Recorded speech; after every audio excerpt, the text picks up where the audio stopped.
bringing good things to life.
Adoatv, bringing good things to life.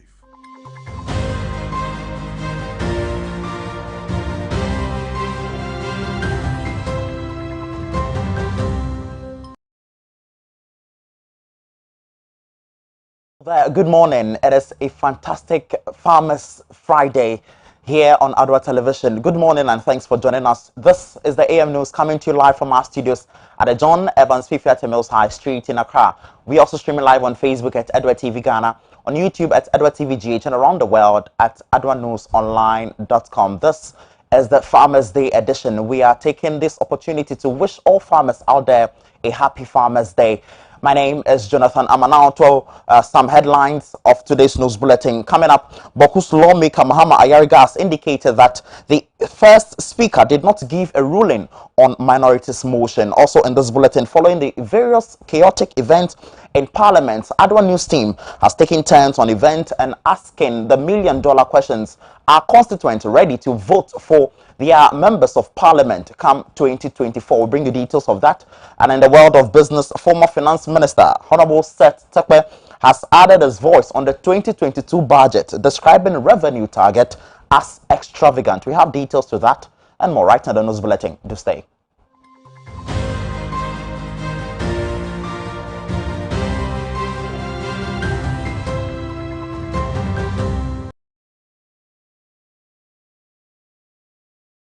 Thanks for staying with us. Remember, this is your hub of comprehensive and compendious news update. My name is Jonathan Amanauto. Our very first story.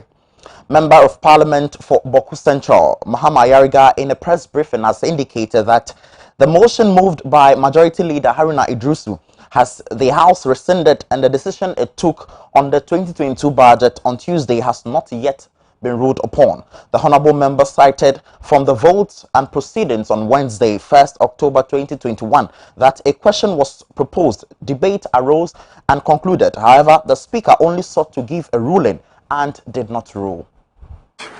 A motion had been moved by the honorable minority leader, Honorable Haruna Idrisu, and seconded by my good self.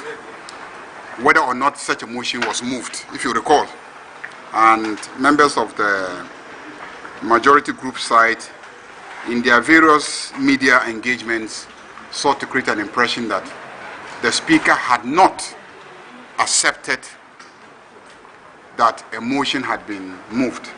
We were quietly waiting for the votes and proceedings of yesterday to be reported today so that we'll see what it says about events in the House yesterday. Unfortunately, we have the votes and proceedings for yesterday, which is before us. And if you go to page 9 of the votes and proceedings, it records that when it came to the business of motions, that there was a motion, and the motion reads that this Honorable House rescinds the decision it took on the budget statement and economic policy of the government for the year ending 31st December 2022 on Tuesday, 30th November 2021. Then the votes and proceedings reports that motion moved by the Honorable Minority Leader, Mr. Haruna Idrisu, and seconded by the Honorable Member for Boku Central, Mr. Mahama Ayariga. Question proposed, debate arising, debate concluded.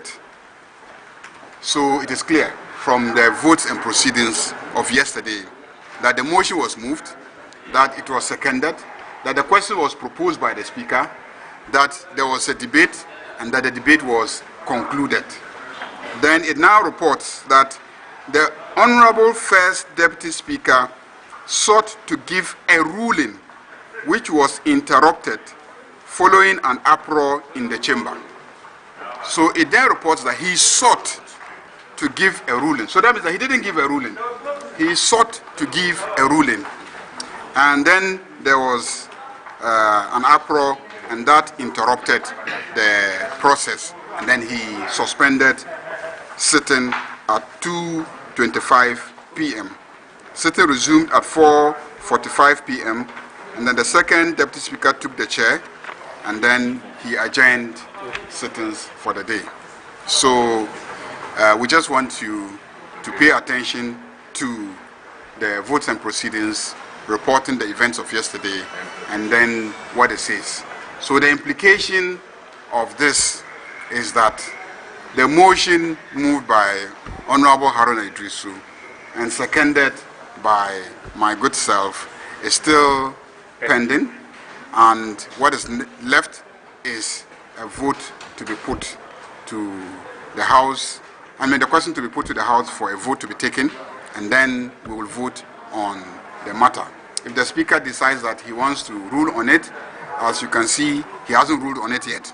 He sought to, but it was arrested, and then he left. There was a suspension of sitting. So basically, that is what it is.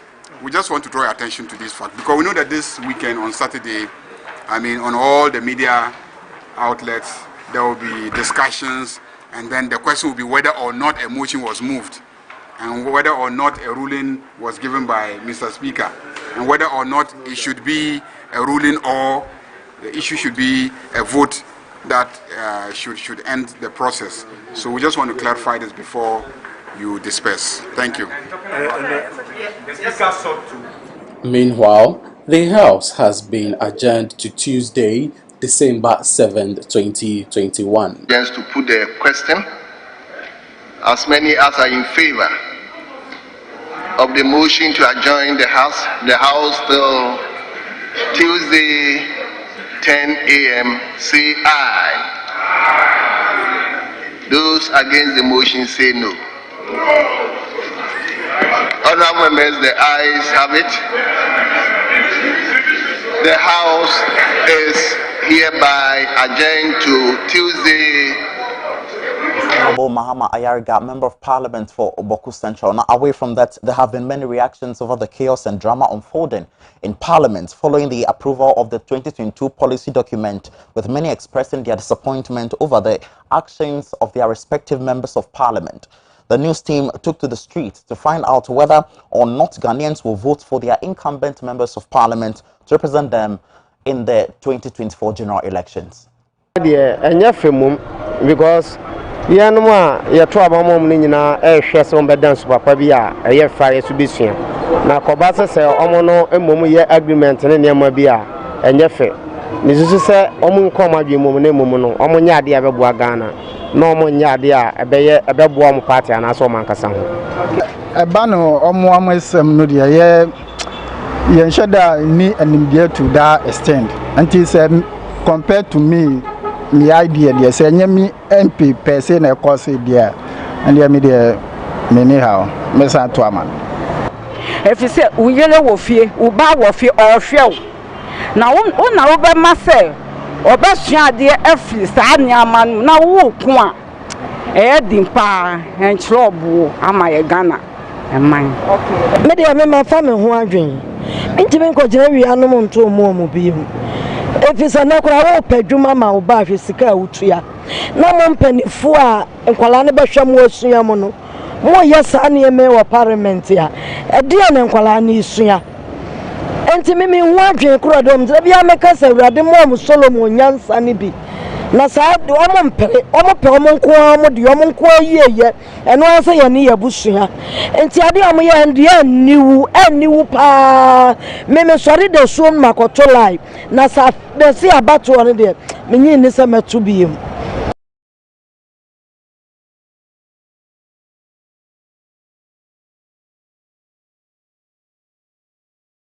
But to some other development, the Railways Development Minister, John Peter Amewu, has stated that government has not signed any contract on a concessionaire to construct a SkyTrain. According to him, what has been signed is rather a memorandum of understanding. Mr. Peter Amewu further stressed the inability of government to construct a SkyTrain in the next 3 to 4 years. He explained that the current information on Ghana's debt shows that it cannot incur a cost of about $12 billion to see the construction of the project. Yes, I was on record to have stated categorically that it's not possible within the 3 years to complete the SkyTrain. Yes, and I'm repeating that. It's not possible. The cost of the SkyTrain, if had to be done today, is about $12 billion. I'm told that the cost per kilometer is in the range of $11 to $12 million. And constructing a SkyTrain is not like you're building a road. And so if you consider the period for 3 years, it's not possible. Sometimes we need to be very honest and very objective. And that is why I said for the period 3 years, it's not possible. I'm not on record to have said that SkyTrain, it's not possible in Ghana. It can be done in Ghana. But within that 3 years period that I've been asked for, I'm saying it and I'm still insisting that it cannot be done within the period of 3 years. Concessionaires programs or contracts, as you rightly said, had not been signed. What had been done within the framework is to sign an MOU. An MOU, of course, is not contracts, and largely it's not even binding. And so though an MOU is in place, what is allowed the ministry to do is to begin to put in measures to see how the project will be executed. That project is supposed to be funded again by government of Ghana based on the government balance sheet. What it means is that there's an opportunity for some loan to be brought in, and government balance sheet will receive that loan. And of course, today we are all aware the current problems in which the COVID had put all countries all over the world. So government's ability to absorb debt in funding a project of $12 billion, it's not possible within the next 3 years.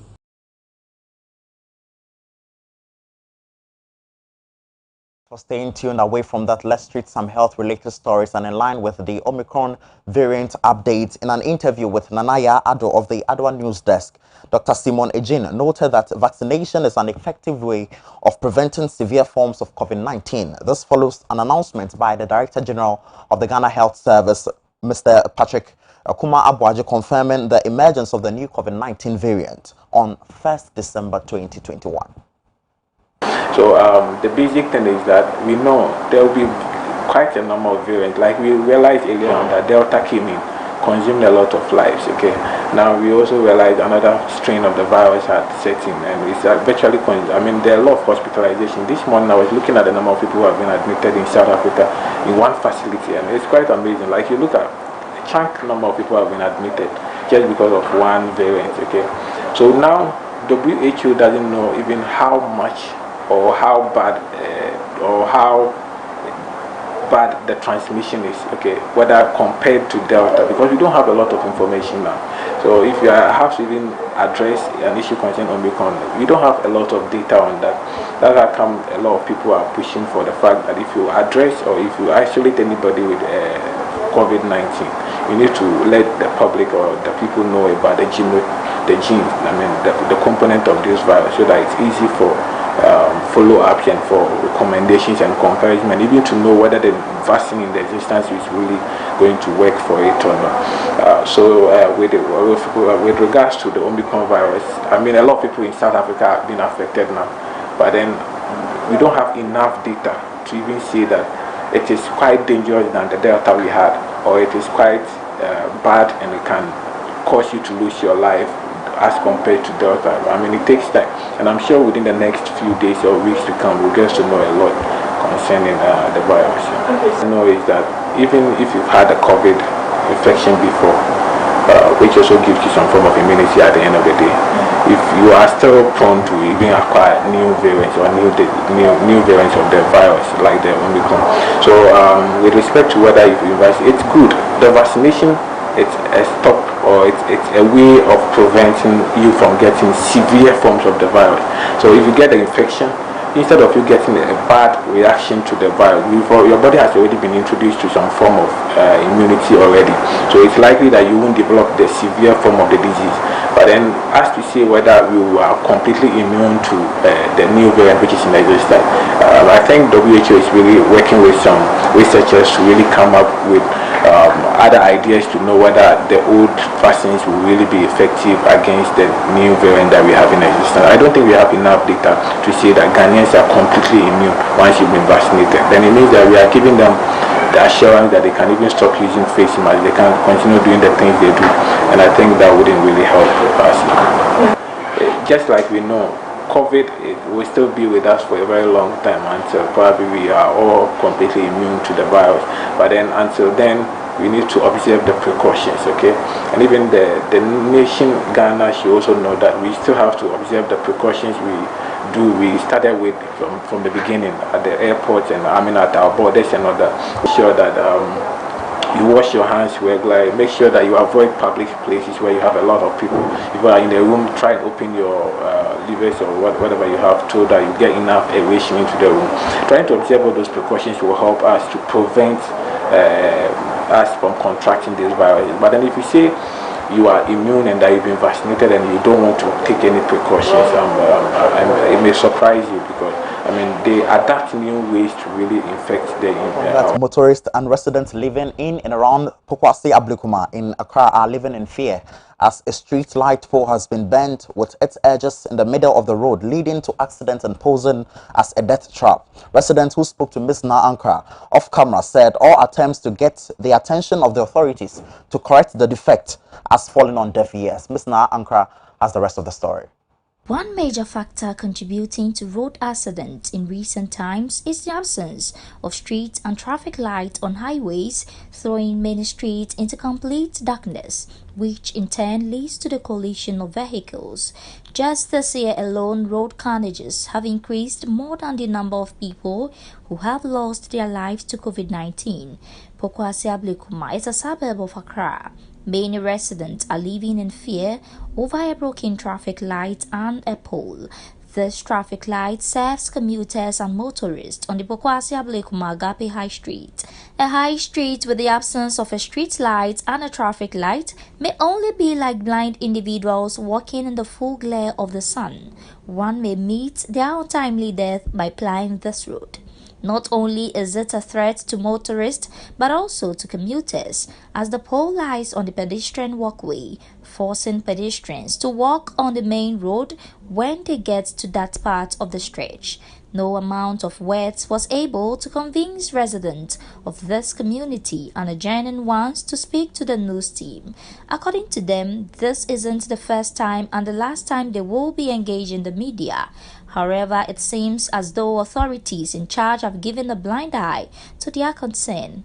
More dangerous is that this stretch of the road is in total darkness at night. For Peace Esiedu, a 56-year-old resident who agreed to speak to me off camera, what makes the situation more appalling is that it's been almost a year now, and even with the many accidents occurring, nothing triggers authorities to correct the defect. She speaks with tears on her cheeks.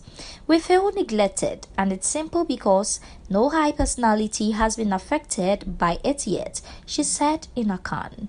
For Elizabeth Saki, she's only hoping against hope that attention will be given to them.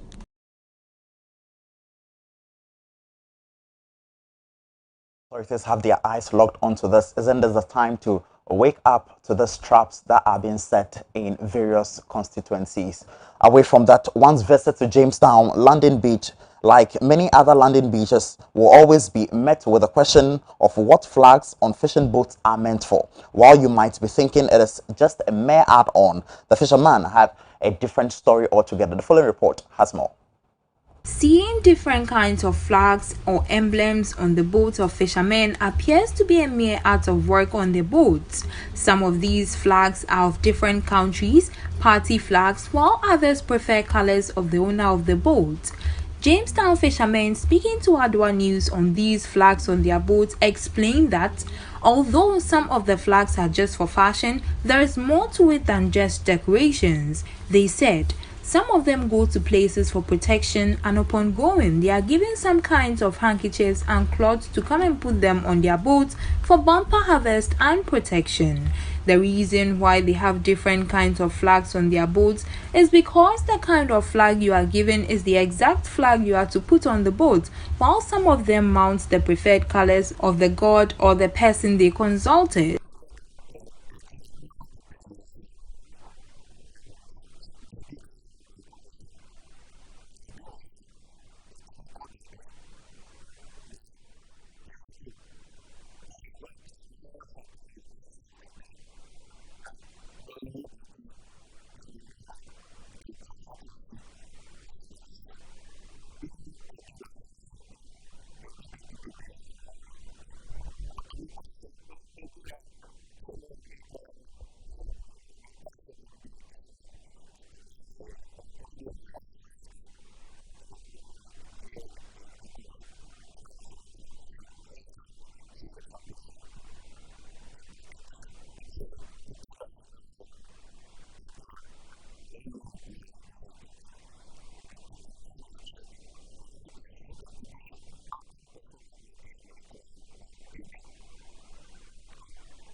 They added that it is also for identification for the fishermen.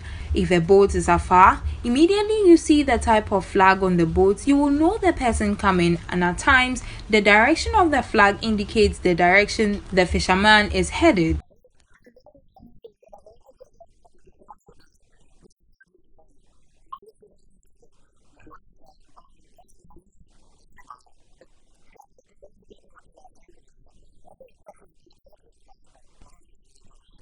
They further expressed that if a boat misses its direction and the person calls for help, it is the flag that will help rescuers to locate the person, because in case the boat sinks, it is the flag that will float for easy rescue operation.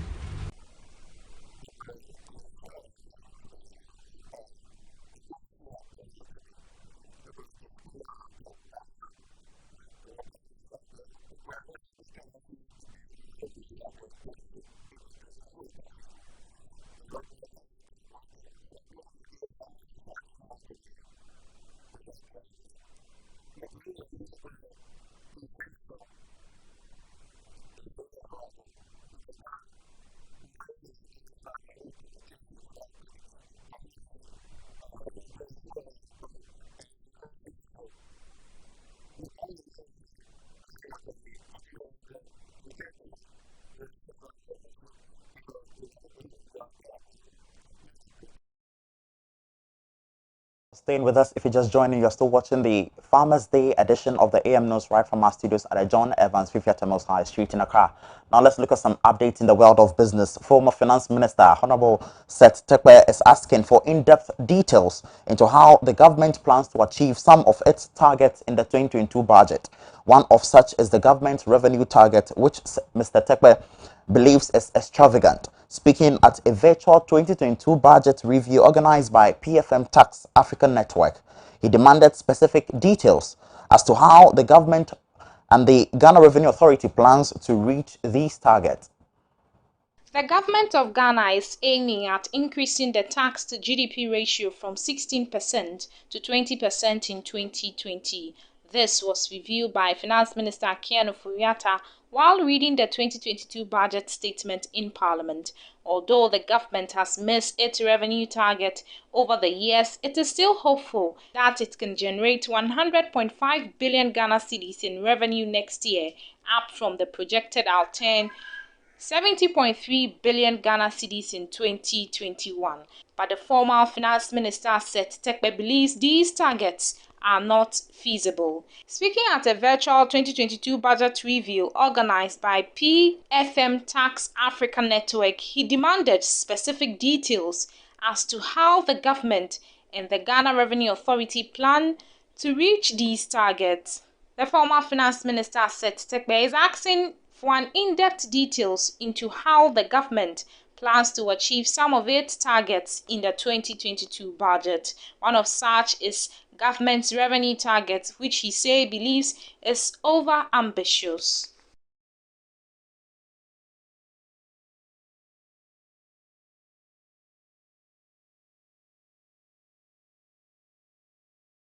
Business news on our website on adoanewsonline.com/business. Now, in the world of sport, South Africa Football Association President Dr. Danny Jordan has taken a dig in the Ghana Football Association while reacting for the first time in the GFA's response to their protest lodged with FIFA. The protest in question involves South Africa versus Ghana final World Cup group qualifier played at the Cape Coast Sports Stadium. Ghana won by a goal to nil, but the South Africans insisted that the award of the winning penalty was one of several dubious decisions the referee of the day awarded against them in favor of Ghana.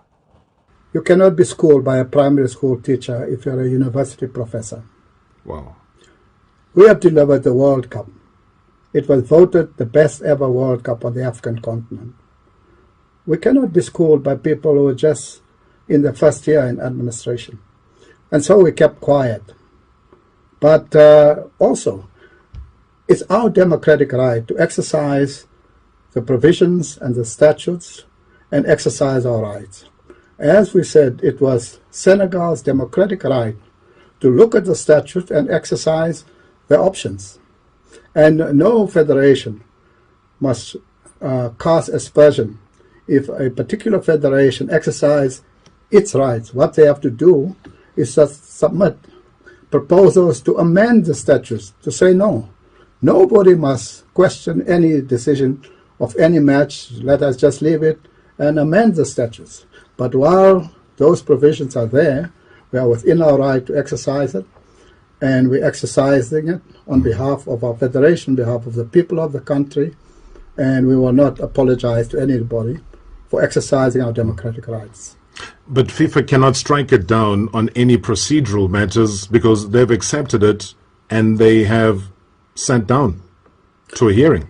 Look, an investigation is an investigation. And they have to follow the leads.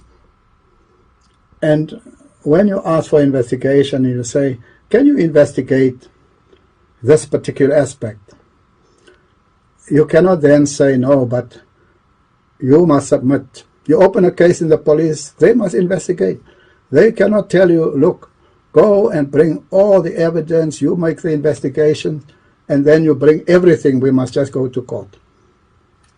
FIFA has the best capacity for investigation, as was proved in the decision in the South Africa-Senegal match. 1-year-old GFA cannot school us. This was just the exact statement of South Africa's FA boss. Interestingly, this alpha would come to you with the Farmers' Day edition of the AM News right from our studios at the John Evans Fifiata Mills High Street in Accra. For more news, do well to log on to our website on adoanewsonline.com. Until then, my name is Jonathan Amma. I call to all farmers out there, and a happy holiday to you all.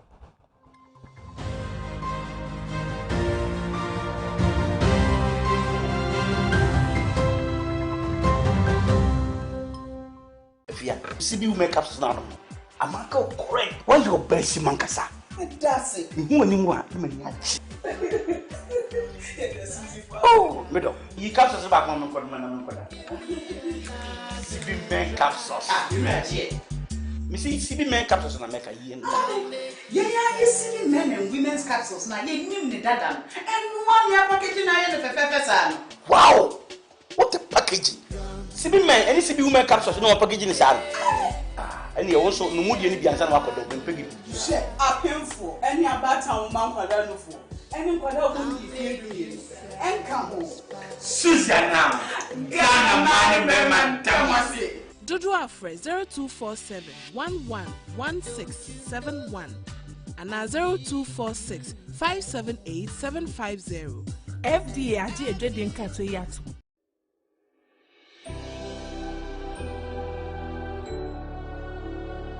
Welcome aboard the safest airline in Africa. With industry-leading safety measures to protect your well-being. The first in Africa to earn a diamond standard of safety. Offering a more contactless, safe, and seamless experience. Delivered with a smile by Africa's first fully vaccinated crew. Creating special memories that bring the joy back to flying, so you can continue making memories with your loved ones.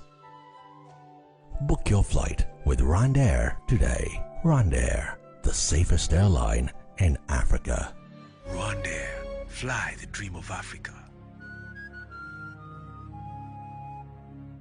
Announcements on Adoatv. Contact Adoatv for your general announcements, proclamations and publications, job vacancies, etc. at a very affordable rate. Call 050-92-57754, 020-9494-258, or visit our marketing desk at Stepwork premises. Adoatv, bringing good things to life.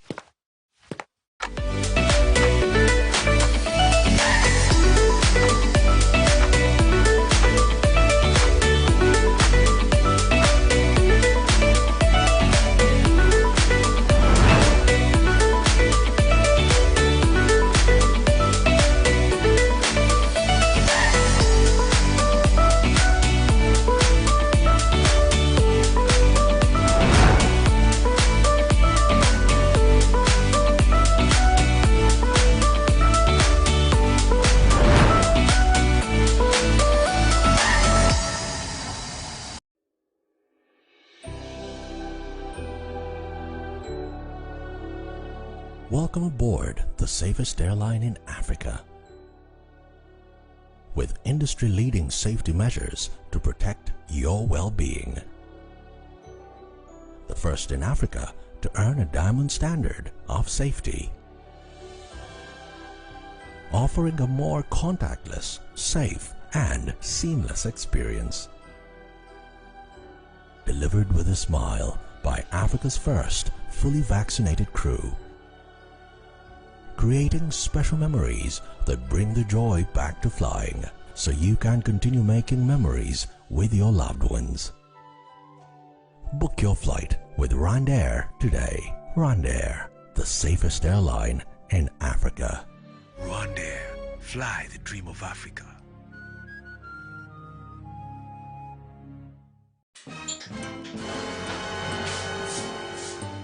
Water, but you're not getting your mouth. And that's all I'm about to order. Malaria nti. Aba yi wo ye juma bono. Malaria therefore ya o. Enti awo ahire ne customers ni. Wo hu ne se mami aye smart. Abe CB Malakio. Amma ne ba ya odi ko school. She se aduane si berry market chi ni malaria nti a ontimi ni. Onia and now Emma when be around to walk. So we malaria test. Maybe woman. And better wa and CB Malakio. Ye didn't na hama. And now ki ka bom asone so aye CB Malakio. And no way so there. And no grow. Aye tata shit. A drawing ye ma apemfo. About a woman for any kwada won fie dunia. Suziana. What would you with you? FD ahwehwe saa ejedi nkrato yi mu agye atomu se eye.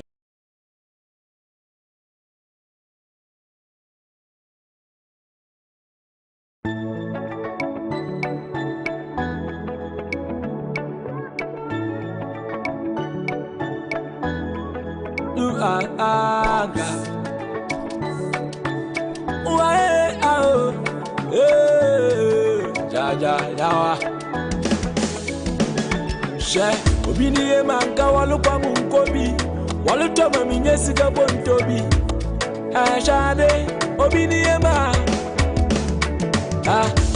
manka sama tu kofi with the prison mamulu zontoli tarado obini anka miyelo ni mamushishobi makama sama chile nupo minyobia wonteo asemi kami yelo lima mushishobi obi mabamu nyuma chile nupo minyobia wonteo adubu la nyawanka erade nyawanka adubu la nyawanka erade nyawanka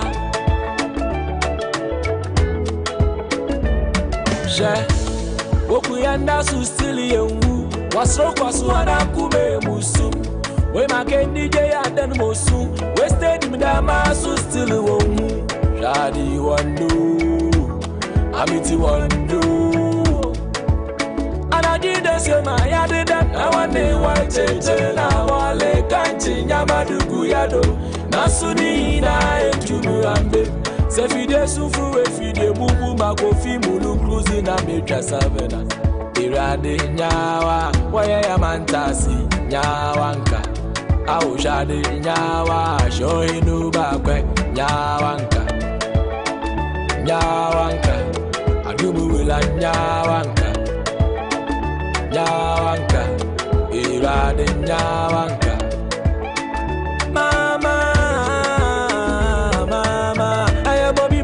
Tama, Bombay, Bobby, Marco, Fiati, Mama. I Bobby, Mamma, and Tama, Bombay, Bobby, Marco, Fiati, Mama, Malai, Mamma, you are Mama, Kani, Nachila, Wala, Mamma, you are Mama, Kani, Nachila, Wala. Senye binoyo, Sabo binoyo, Sambo binoyo. Oya Samo, Ashi, Ana, Sham your tamfuni di minimno, in talk on them putty paka musro. Now so tamfuni and cry, Musumi Yakuno, Baba Betty, Massam not able to bokono, Fini Pandi, Mama Hawa, Hadifiabusian, Ucha Hacha, Yendo, why Nawanka, Didi, Dumula, Nawanka.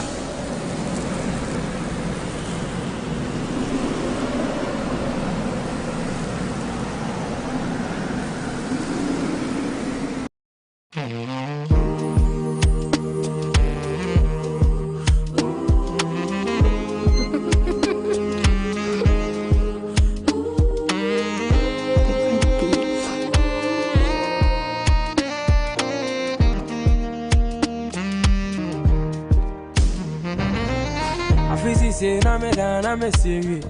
The same got to moon, I'm a sissy.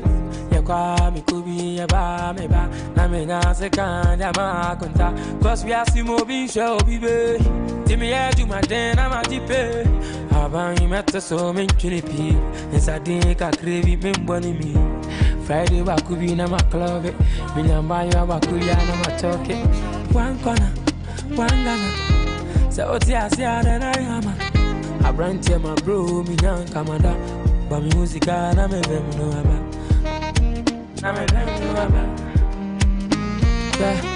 teni pana kamani teni pana kamenu vie kakete ke me de chave kakete ke te me de chave teni pana kamani teni pana kamenu vie kakete ke te me de chave kakete ke me de chave.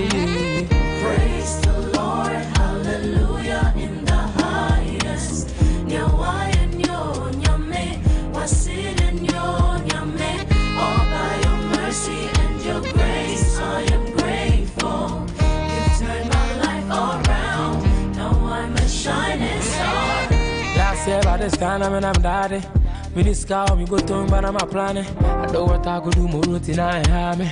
Di mateme kame kuti bona wabe kame Boka masam de via minti Mene oka na ose minti I'm focused Pepe same ame own boss Enche wana fe Abe bu sembe na mante They say my songs be a real kwa And so minti ubi a just having kwa I know go run from me Today them say they be Nani me da wase Mama tafon kaso tiase Teni pano akamani Teni pano akamenu vie Kakete ke me de chebe Kakete ke te me de chebe Teni pano akamani Teni pano akamenu vie Kakete ke te me de chebe Kakete ke te me de chebe.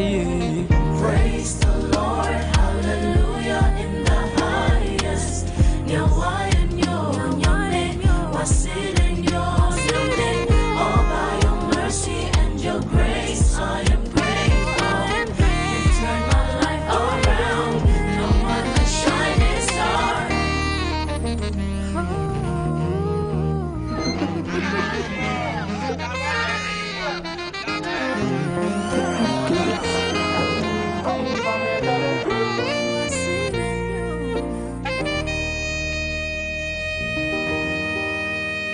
Bless me, Oluwa, Oshe. Hey, let's go.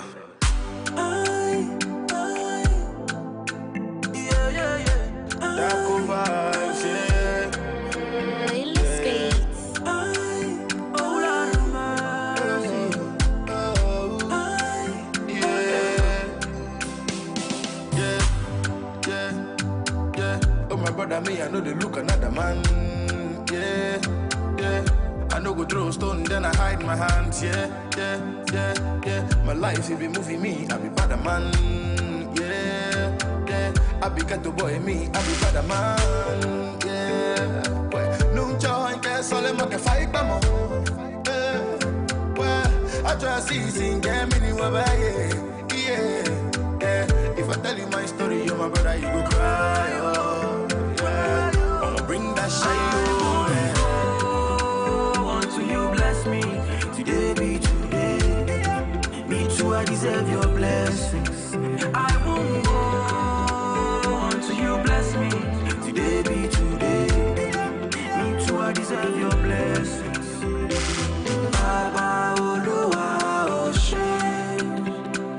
Bless me, Oluwa Oshe. Baba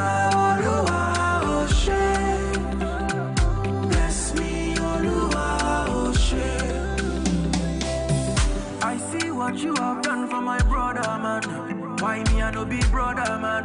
I know they deserve your blessings. Oh, yeah. I see what you have done for my brother, man. Why me, I no big brother, man. I know they deserve your blessings. Oh, yeah. Every day me, I call your name. When your blessing go come my way, I don't know why my own delay. Oh, every day me, I call your name. When your blessing go come my way, I don't know why my own delay. So Why you won't make a fail? Why you won't take me to jail? Why you won't see me rot in the belly of the way now? Like Jonah, Sam Jonah. Why you won't make a fail? Why you won't take me to jail? Why you won't see me rot in the belly of the way now? Like Jonah, Sam Jonah. I won't go until you bless me. Today be today. Me too, I deserve your blessings. I won't go until you bless me. Today be today. Me too, I deserve your blessings. Baba Oluwa Oshe, bless me Oluwa Oshe. Baba Oluwa Oshe, bless me Oluwa Oshe. Yeah. Oh my brother, me I know they look another man. Yeah. I know go throw stone, then I hide my hands. Yeah. My life, you be moving me, I be bad man. Yeah. I be ghetto boy, me, I be bad man. Yeah. Well, no joy, guess all them can fight, come well, I try to see, sing, yeah, me, yeah. If I tell you my story, you're my brother, you go cry, oh.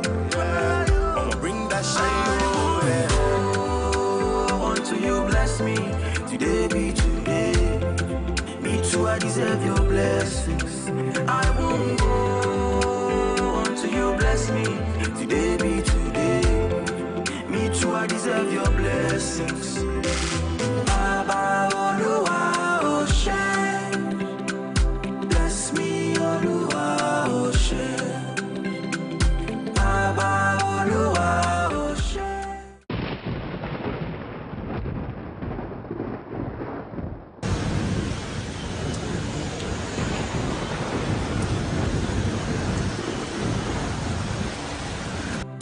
Bless me Oluwa Oshe.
Morning, you're still here live coming to you from Adoatv. This is the AM Ghana show. You heard the news read to you earlier on by Jonathan. Yes, a part of the team.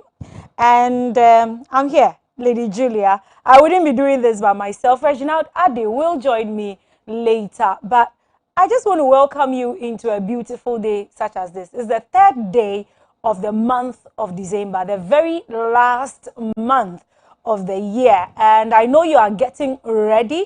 You are putting things in order to celebrate the birth of Christ, the date or the month that has been set aside to remember the Savior, our Lord Jesus Christ. But while we do that, today also marks the third and the first Friday in the month of December, marks our Farmers Day. It's a Farmers Day, so we celebrate our farmers. Once you have had food to eat this morning, it is a reason to thank one farmer somewhere for doing their job. So we just want to say thank you. And when we were young, we used to have this prayer of appreciation before eating. God bless the sower. Is it the sower, the planter, the cook, and then the eater? Today we're saying God bless all farmers there, those that are into crop farming, mixed farming, livestock whatever kind of farming, snail farming, that's interesting. Yes, fish farming, mushroom farming. We thank all of you out there. Really, you're doing a good job, and we're saying thank you. We know that a lot can be done in the agri sector. We know that a lot should be done, and we could have been here, yes, when it comes to agri, but we're not. But whatever state and the condition we have right now, we are saying thank you to all those gallant men and women who have for all these years been providing our food, making sure that food gets onto our table. I've had my tea, yes, even that tea bag was done by a farmer with some bread. I've had my bread, the flour, everything, farming. We thank you all, and I'm very grateful that by your help or by your work, I'm able to eat, to survive. We will be having a discussion later on in the show with Mr. Amu, an agri expert, yes, to discuss how agriculture can be made attractive to the youth. Yes, you and me, through planting for food and for jobs. Yes. So how do we acquire lands? How do we even start small farming in our gardens, in our homes? Yes, or anywhere you find you. You know you don't really need land to farm. Do you know that?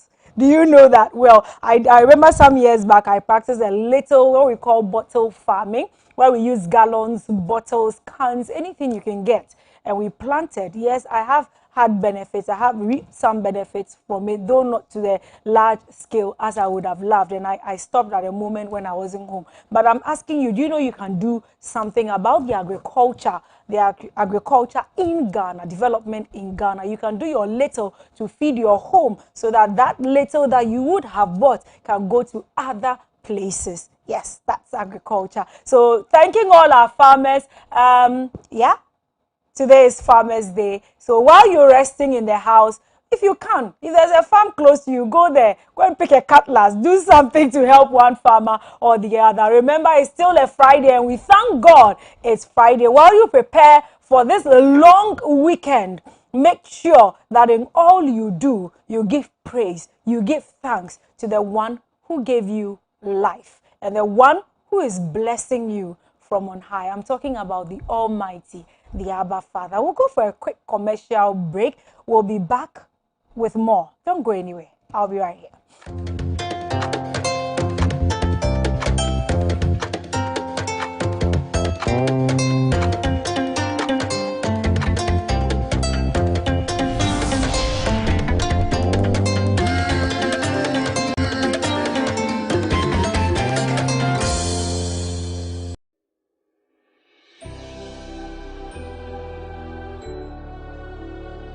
Welcome aboard the safest airline in Africa.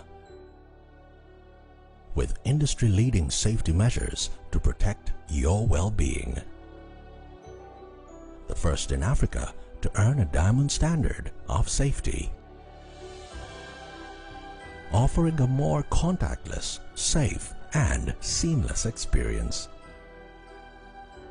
Delivered with a smile by Africa's first fully vaccinated crew. Creating special memories that bring the joy back to flying, so you can continue making memories with your loved ones. Book your flight with Rwandair today. Rwandair, the safest airline in Africa. Rwandair, fly the dream of Africa. CB will make up now. I'm not correct. Why your best mankasa? That's it. Who anyone? Oh, middle. You captures back on CB men capsules. Ah, you see, CB men capsules and I make a year. Yeah, you see men and women's capsules now. You name the dada. And one year packaging I am the Wow! What a packaging! Sibi men, any Sibi women capsules, no packaging is on. And you also no mood any biansan wako do pegi. Share a painful any about town man kwada no for. Any kwada won di fear do you. And come home. Susanna. Ghana man man tamasi. Dodo Afre 0247 111671 and 0246 578 750. FDA Aji Edredin Katoyatu. Announcements on Adoatv. Contact Adoatv for your general announcements, proclamations and publications, job vacancies, etc. at a very affordable rate. Call 05092 57754 020 9494 or visit our marketing decks at Stepwork premises. Adoatv, bringing good things to life.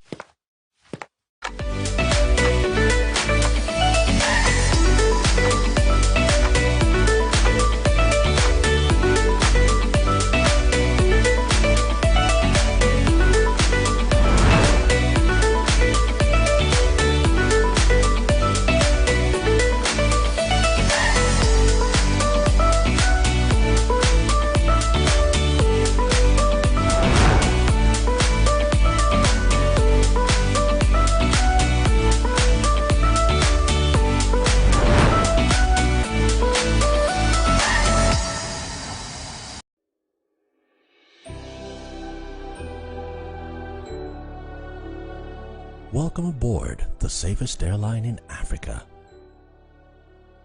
With industry-leading safety measures to protect your well-being. The first in Africa to earn a diamond standard of safety. Offering a more contactless, safe, and seamless experience. Delivered with a smile by Africa's first fully vaccinated crew. Creating special memories that bring the joy back to flying, so you can continue making memories with your loved ones. Book your flight with Rwandair today. Rwandair, the safest airline in Africa. Rwandair, fly the dream of Africa.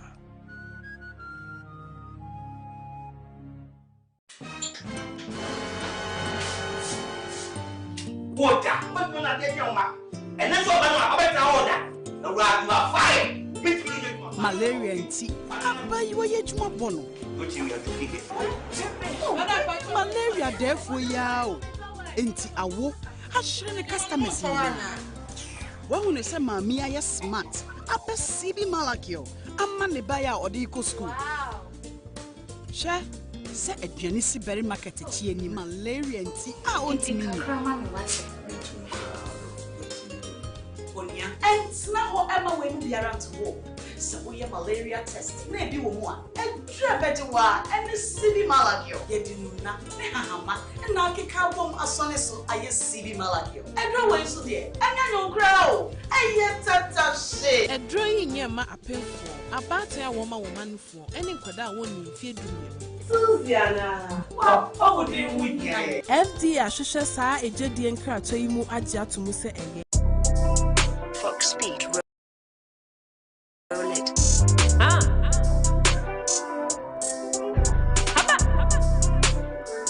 Shake it. Chroma shit. Baby I shit. See can I lock it? Baby I block it. So yeah my baby mo. Yeah then I befa. Befa oh befa. Yeah then I befa. Befa. Coco, ya no me chadia chogeto, and Ramanda, Tuntun de Diet Moto, O'Brien, se Monsieur Biachalato, Chale, no be lie, Bibia, Obia, Yawadia, Chale, no be lie, Bibia, Obia, Yawadia, Chroma, shit, baby, I shit, see, can I lock it, baby, I block it. So yeah, my baby mo, yeah, then I befa. Befa, befa, befa, oh, befa. Hey, yeah, befa. Befa, befa, befa. Living a life on the street. Nobody care what we do. Nobody care what we go through. Nobody care what we do. Your brain motivational speakers. Won't try and cry no. Your parents, you know, be. Yes, I'm here. Someone say Nalaba. I've not bet the coco. When the my break up bed. Mulinke Mr. John. Yes, see what when the bed is hard, yeah. Chale, no be lie, yeah. Shit, be at your hard, yeah. Shit, be at your hard, yeah. Shit, love is hard, yeah. Chale, no be lie, yeah. Shit, be at your hard, yeah. Shit, be at your hard, yeah. Shit. Chroma, yeah, shit. Baby, I shit. See, can I lock it? Hey, baby, I block it. So, yeah, my baby, mo, yeah, then I befa. Befa, befa, befa, oh, befa. Yeah, then I befa. Befa, befa, befa. Chroma, yeah, shit. Baby, I shit. See, can I lock it? Baby, I block it. So, yeah, my baby, mo, yeah, then I befa. Befa, befa, befa, oh, befa. Yeah, then I befa. Befa, befa, befa. Savage mix.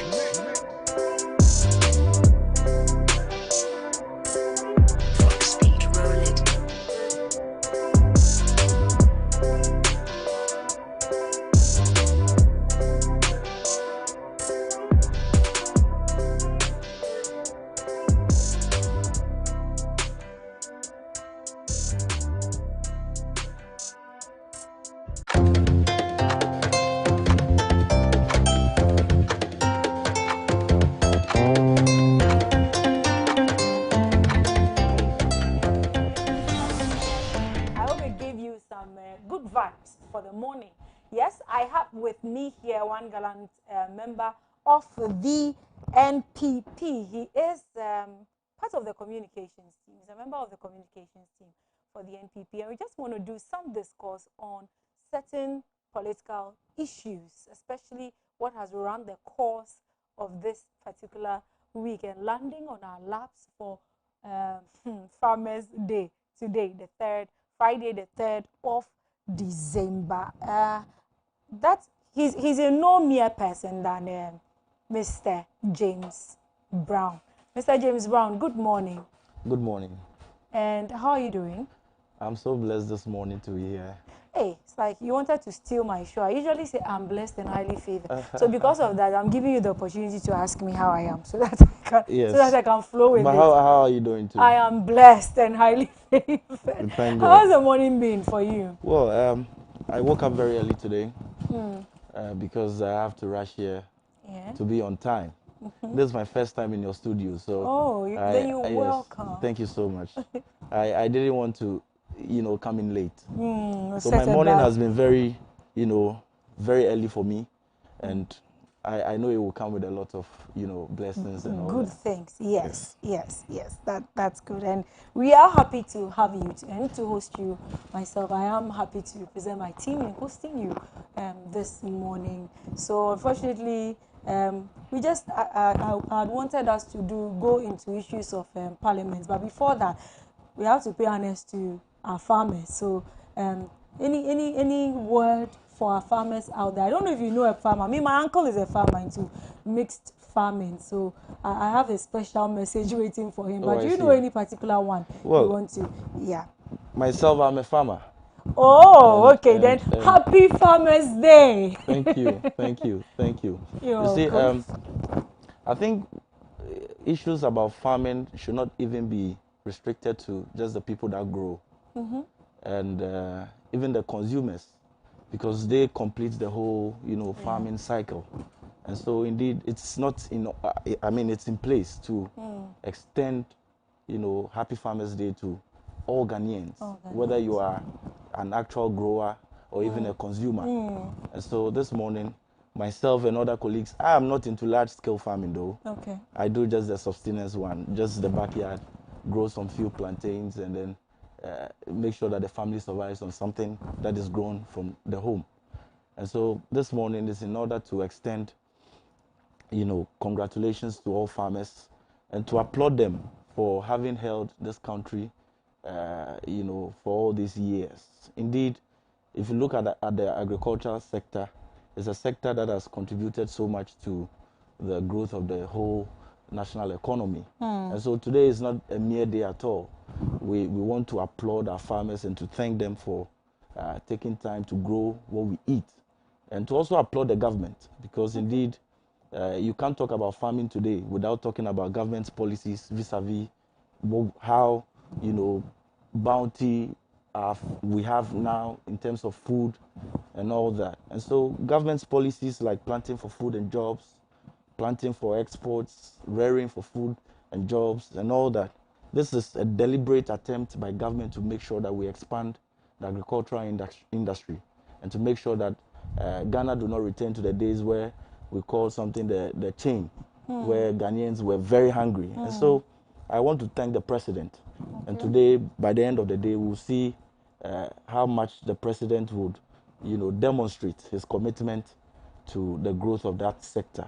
And so we want to thank all Ghanaians and want to encourage that as many young people that want to try, it's a venture that we must take interest in, and to also make sure that we expand, the economy in terms of our contribution towards the agricultural sector. And of course, there's job creation in that area too. And so I think colleagues like myself, fellow youth, should take advantage and then venture into farming as well.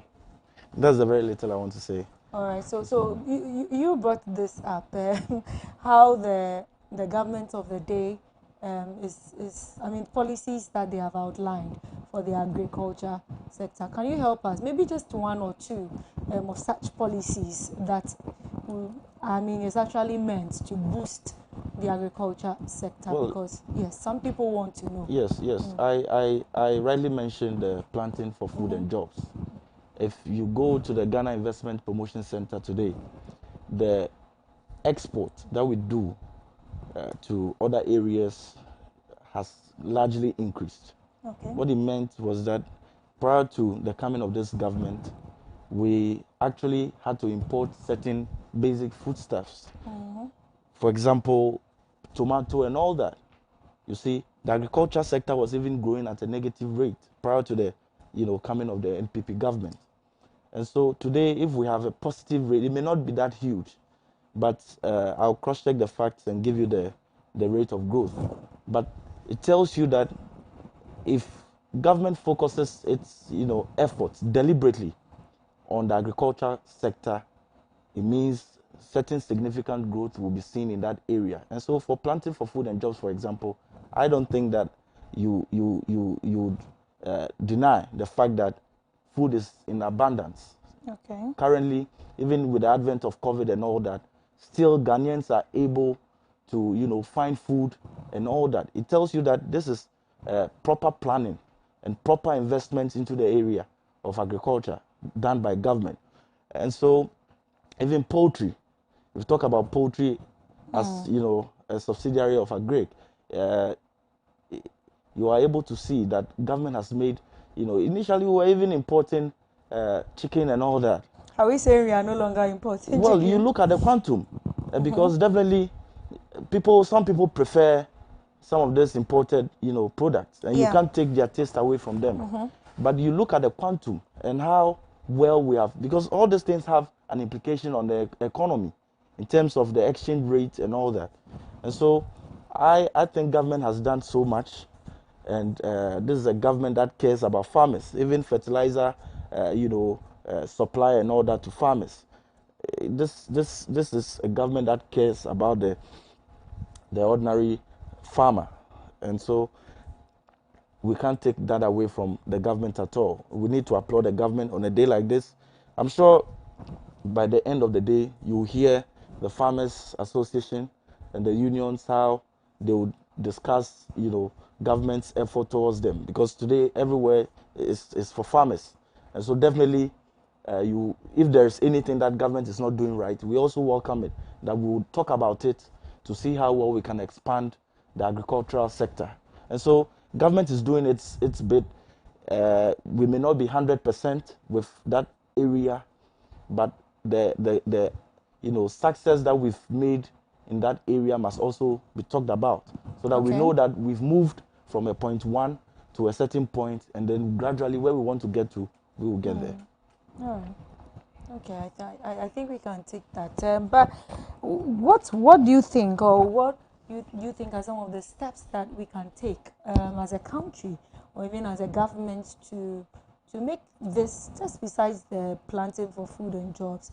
I don't know how many of the youth, but we keep hearing about unemployment, and the dangers of unemployment as well.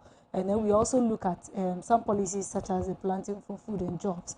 Why are the youth not diverting into the agri sector? So what are some of the things that we can do to encourage the youth being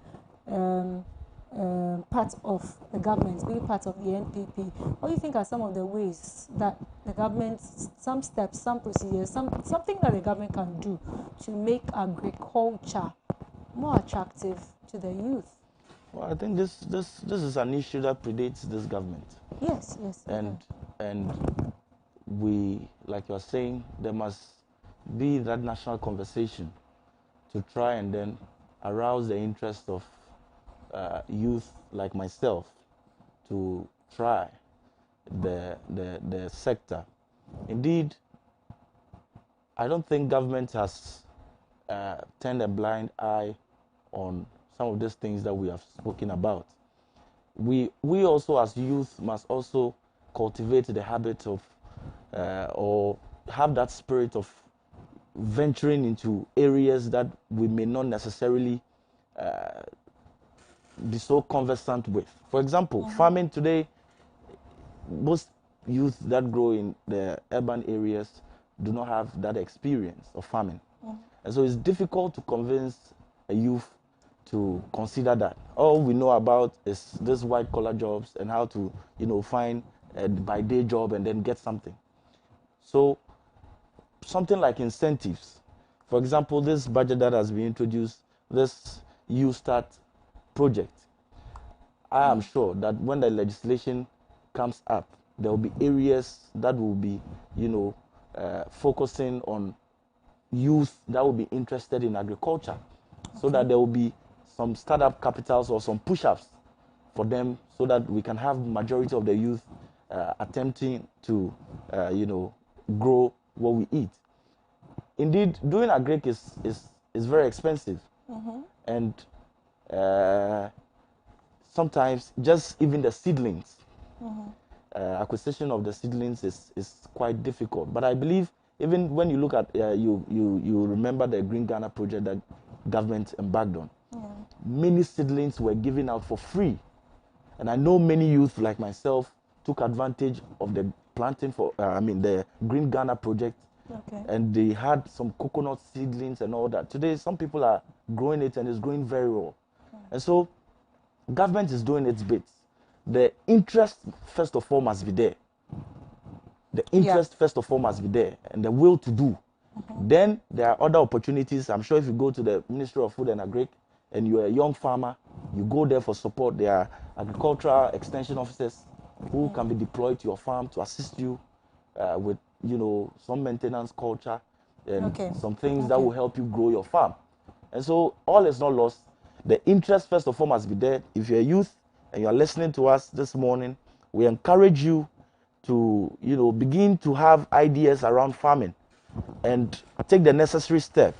If you walk to the Ministry of Food and Agric as a young person who wants to venture into farming, all the necessary guidance and assistance you need will be provided to you. Under the NEIP, I know there were persons who were supported under the National Entrepreneurship Innovative Program. So these are things that government now is focusing its mind on. And so we encourage the youth as much as possible to have the will. There will always be a way. Yeah, Mr. Amu, before we move away from the issue of agric, while you were talking, I just, talking about the will of the youth being tuned or directed to agric. maybe I enjoy agric a little. Also, maybe in my house I will try and do something. I will try and grow some few things. And I was thinking, why is it that the youth of today are not really focusing on agric? Why are we so much into the white collar jobs? Would it be, and I was reminded of one thing, that when I was in school, there was one subject we used to do, agricultural science. It was a full subject on itself. I don't know when exactly, but while we were in JHS, it was taken off the curriculum. I don't know how and I don't know, but wouldn't that be, or wasn't that one of the things that always brought the mind of the youth back to agriculture? That even if we are in Accra and we do not have the large farms to our advantage, you know, agricultural science always made something ready, available. I thought in one particular school, well, it was a Montessori system, so that is a little different from the GES system. But the Montessori system made use of a particular subject. It's called practical life, where we do all this. Even agricultural science was part of it. So we were teaching children how to do things with their hands. That's practical life, and it involved bottle gardening, so that even if they are in their plush houses which don't have gardens or anything, you can pick just the mineral water bottle what you just drank water from, cut it, put in some black soil, and you can grow tomatoes. Cut it, how to even dry certain seeds and all that. For us back then in the GES syllabus, it was there. And so if nothing at all, and I'm home and I look around, I look here, I look there, and I don't see any plants or anything, that thing that has already been embedded in me is there. So I want to see a crop growing. I want to, and I know how to as well. So I don't know what you would have to say about it, or whether it will be something that we have to maybe redirect our focus to. But what do you think about that? GES and agric, because agriculture should be the responsibility of all, starting from GES, starting from the small child in that basic school. Well, I agree. What I don't know as a fact is whether the agric studies, like you're saying, whether it has been, expunged from the syllabus. No, I mean as a subject. As a subject. Yes, so they no longer teach agric. Is that what you're saying? Agric as a subject. But they teach it as what? So now it's like one of the components of, I don't know if they still do general science or integrated science, but it's just like so it's something we just touch. Well, for me, I think there's nothing wrong with it. You don't necessarily have to, have it as a course, full course, before the interest of the kids, could be aroused. Indeed, there's nothing wrong. What I feel is that even at its basic unit under the general science, like you're saying, if there is proper education to let them know that they must grow what they want to eat, and to inspire the children to have interest in agriculture, there's nothing wrong with that. I don't know how, that really is a problem. For the youth, we have already inspire the youth that whatever their interest is, they should try and then attach. Today, you don't even necessarily have to do agric main time. You understand? But at least in your backyard, what you eat, you can try and grow something. We have that experience, I think we can also, as a form of socialization, transfer these ideals to the younger folks, not just in the classroom. Indeed, agric is not even taught in the classroom. And so, it's a conversation that we must all have. Okay, we must all have, whether as a government, as a parent, or as just a citizen of this country, to make sure that everybody, and we don't just need the younger folks, even the adults, the old folks, should also take interest in agric. So I think we'll be fine. Okay. Where we are making progress. We're making progress. Yes, so you're okay with it. Yes. All right. So let's move away from agric. Let's go straight into Parliament. What's happening in Parliament currently? So I saw the e-levy being reduced to a single digit, single, as in it has no children at the back, 1%. Honorable Idris, yes, speaking on that. What's your take on it? Let's go. Let's Yes, see you are right. happening. Let me again say a very good morning. And once you've mentioned Parliament, I'm obliged to say a very good morning to my Member of Parliament, Okay. Honorable Dakwa Newman. She is the Member of Parliament for the dignified people of Okankwe South. The dignified people. We are very proud of Okay. her. She's doing so great. And even this morning, we are having a very highly contested interzonal games in the constituency. Oh. As, a way of marking the holiday. That's nice. Yes, and I am rooting strongly for Bubuashi electoral area. We must be declared victorious at all costs today. So let me say a very good morning to the very good people of Bubuashi electoral area and Okankwe South as a whole. Now, you made mention of Parliament. Yeah. You see, this morning I am restrained so much not to, venture or veer into unnecessary partisan comments. I would love that. I really want to have this conversation in, a more nationalistic character. You see, Parliament is the pivot on which, government will thrive. If you look at the executive, if you look at the judiciary, Parliament is the direct intermediary between the people and, say, the government, because it's a very balanced house. Indeed, one of the most top business they do is the approval or rejection, if you like, of the budget statement at least once a year.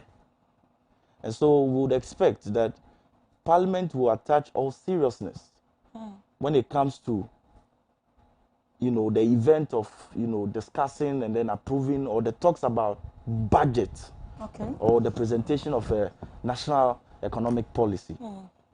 Indeed, you are talking about Haruna Idrisu. This is a clear departure of what they were saying, in Parliament about 3 or 4 days ago. If this morning you are telling me that Honorable Haruna Idrisu, who is a minority leader in Parliament, is talking about a 1% e-levy, then it tells you that it is a departure from their initial stance, which initially they were saying that they had rejected the budget.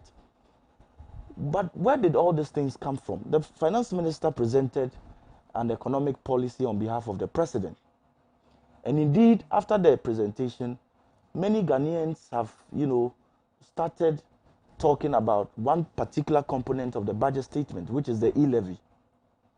And so, arising from these conversations, the finance minister was again in Parliament to move a motion to request that the House allows him to take back the economic policy, do further consultations, and then come back to the House.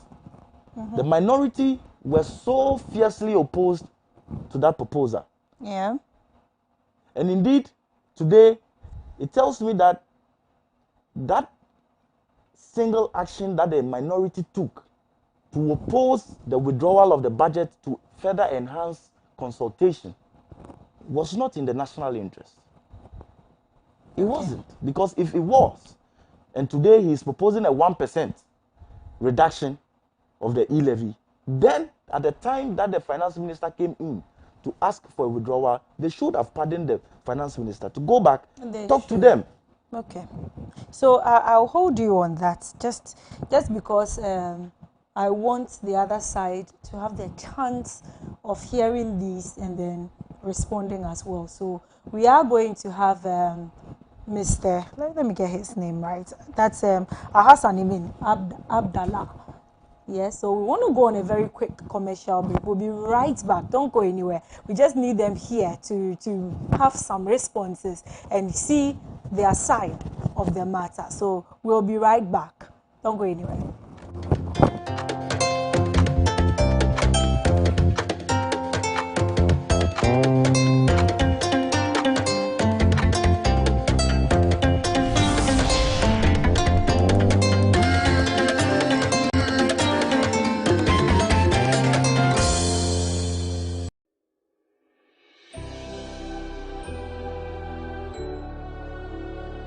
Welcome aboard the safest airline in Africa.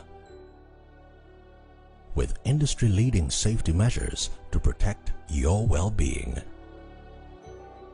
The first in Africa to earn a diamond standard of safety.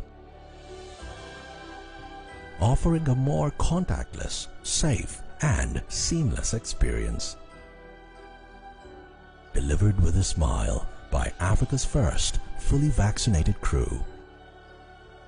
Creating special memories that bring the joy back to flying, so you can continue making memories with your loved ones. Book your flight with Rwandair today. Rwandair, the safest airline in Africa. Rwandair, fly the dream of Africa. Yeah, CB will make up now. I'm not correct. Why your best mankasa? That's it. Who anyone? Oh, middle. He captures back on CB men capsules. Me see CB men capsules na make a year. Yeah, you see men and women's capsules now. You knew the dada. And one year packaging I am. Wow! What a packaging! CB men, any CB women capsules, no packaging is out. And you also no mood any biansan wako do pegi. Share a painful any about town man kwada for. Any kwada go di fear do and come home. Susanna, Ghana man be man tamasi. Dodo Afre 0247 111671 and 0246 578 750. FDA aji edwedin kato yato.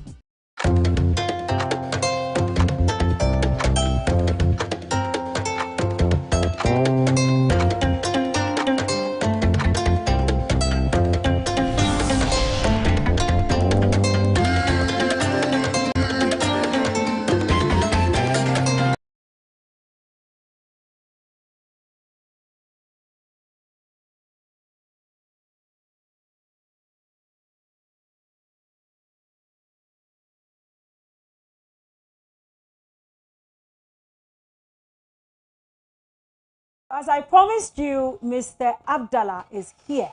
Yes, he's here with us. He's joined us. He's yes, a member of the communications team for the NDC. Mr. Abdallah, you are welcome. He's also the deputy youth organizer for. I always have problem mentioning this name. Odododiodio. Is that correct? Yeah. Okay. Today I made it.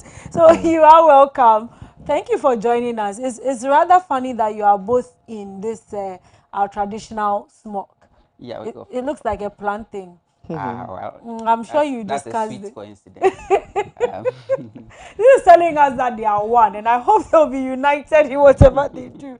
Anyway, so just by way of introduction, we were talking about agriculture sector some few moments ago, and I want to have your take on what the political parties, their contribution, especially when it comes to the NDC, towards agric. Yeah. Yeah. So thank you very much for the opportunity. I want to say good morning to my friend, and then good morning to our viewers. When it comes to the agric sector, I think every Ghanaian knows that the NDC is the best friend of the agric sector. I say this because if you look at the policies in place that has make agric attractive to young people, then you can tell. So you would kindly highlight at least two of those policies. Yeah, so first of all, I would mention the free fertilizer policy. Well, when John Mahama was in power, he introduced a policy that all farmers should get fertilizer for free. And I mean absolutely free. You pay nothing. And then he imported huge quantities. And then this was distributed. But unfortunately, we left power in 2017. And the fertilizer government imported to distribute for free, MPP actually came and sold it to the farmers. Even though you see the back was written not for sale, but the MPP government was selling it. This is one good policy. You could tell that the farmers loved the policy because almost all farmers across the country got fertilizer for free. The other great initiative was the policy to empower poultry farmers. That's allowing them to have more feed and also restricting importation of farming poultry products into the country so as to increase the prices of imported products in order for Ghanaian farmers to be competitive. So these are two major policies that the NDC brought. There was another big policy in the pipeline. Unfortunately, because of change of government, that policy didn't materialize in our time, but it materialized from 2017. And then, unfortunately, our friends, being champions of slogans, changed the name of the policy and then started singing and dancing about it. And that is what our government called agricultural modernization for rural economy. Okay. And they came and they changed it to something, planting for food and jobs. Well, this policy was a great initiative by John Mahama. Through the Canadian embassy, they had a discussion. I think the first discussion on it was 2013. And then by 2015, the policy was formalized and signed. And the project was supposed to kick off in March 2016. But in 2015, there was a change of government in Canada. And so because of transition, they were not able to release the funds in 2015. Okay. So there was another engagement and then by I think early 2016, the Canadian embassy assured Ghanaians, in fact, it was a public program. They assured Ghanaians that by March 2017, the project will start. And 2017, by January, there was a change of government. And then our friends came, they picked it up. So you're saying that it is this same collab with the Ghanaian, yeah, it's the same thing. Canadian embassy, the same amount of money was released, the same documents were used. There wasn't any new negotiation. Okay. So you go and check the amount that was quoted is the same amount that was released. It's the same policy, it was the same program. In fact, when President Akufo-Addo gave his first State of Nation address, I think about 40 days into his government, he mentioned it in the State of Nations address.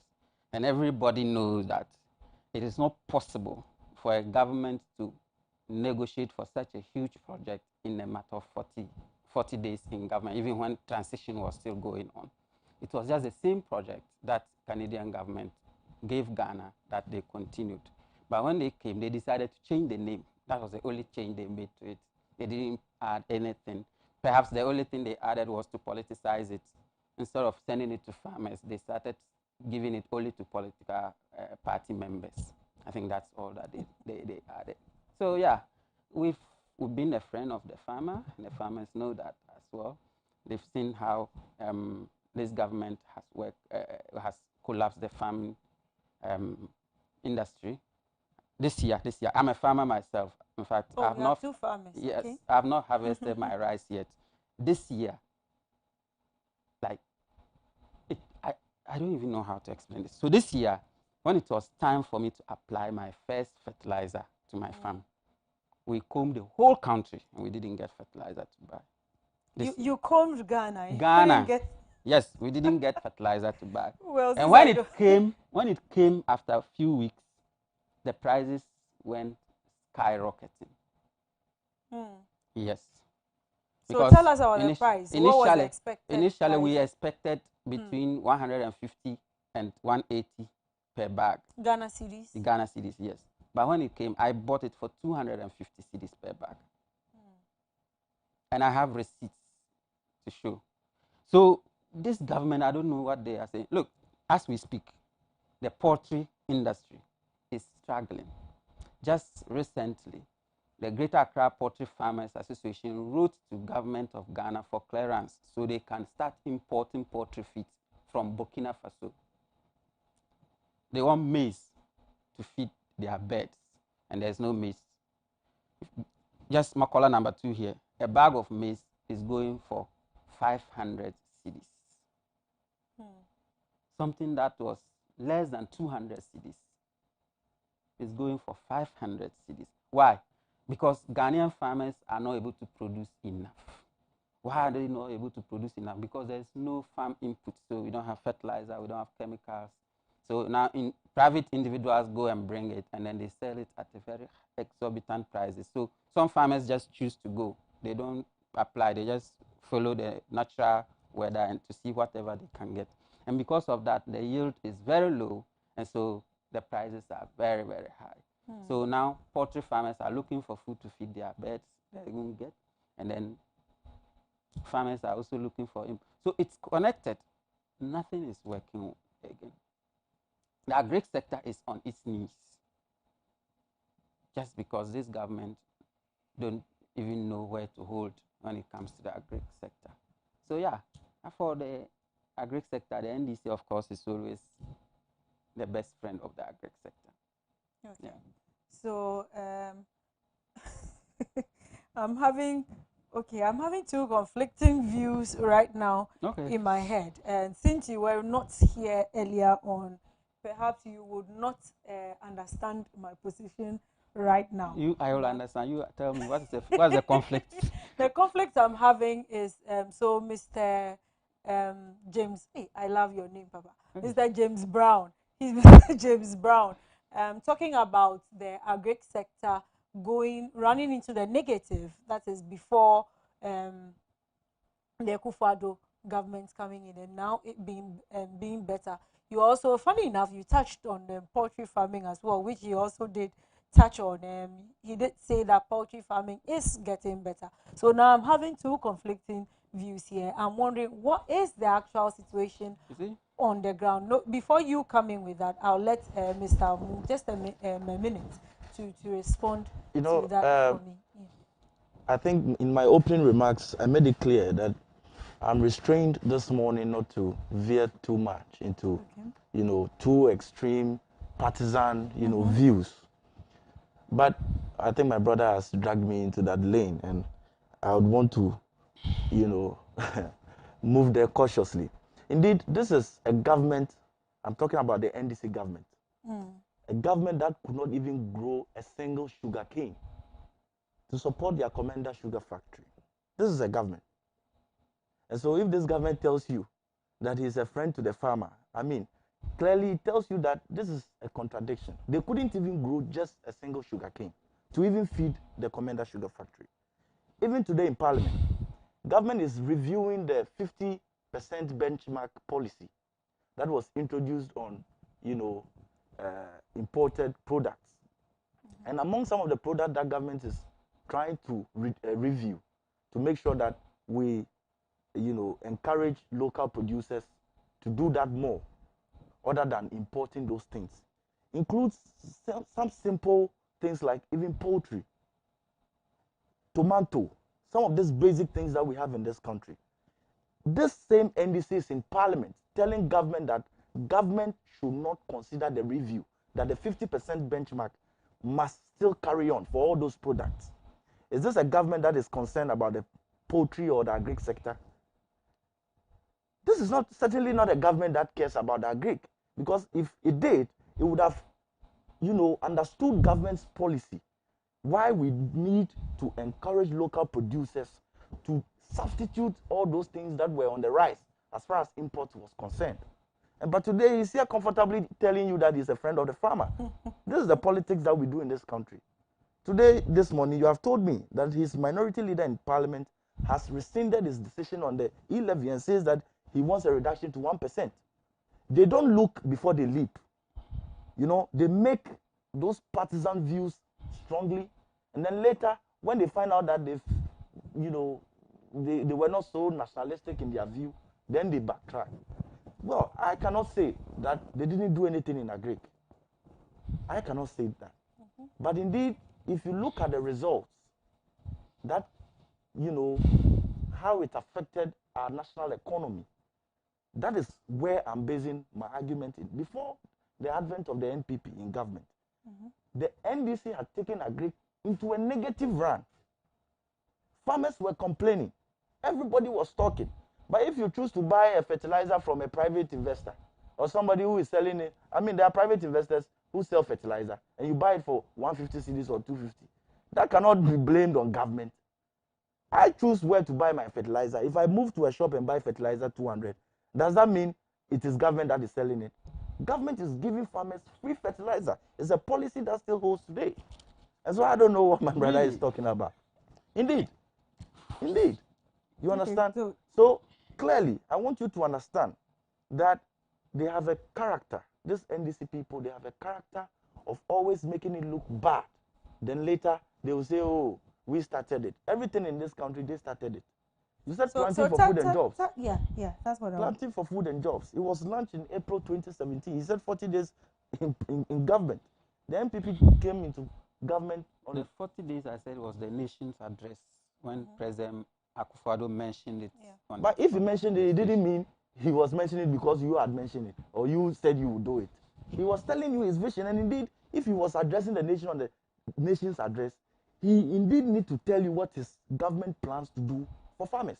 So is it the same contract? How is it the same with contract? The Canadians? Has he proven that it's the same contract? Oh, that's what I'm asking you. He hasn't said that, so I have no burden of proof. No, he did. Actually, he did. I can. By his words? Yes, by his so words. So it's my words against him. Exactly. You know, this is a government that has come with its own plans. And the least the NDC can do is to allow government, or credit it at least, with the knowledge and intelligence of this government that it has. Not to say, even roads that the government is doing, they are saying they started it. Can you imagine? Which government comes and doesn't do roads?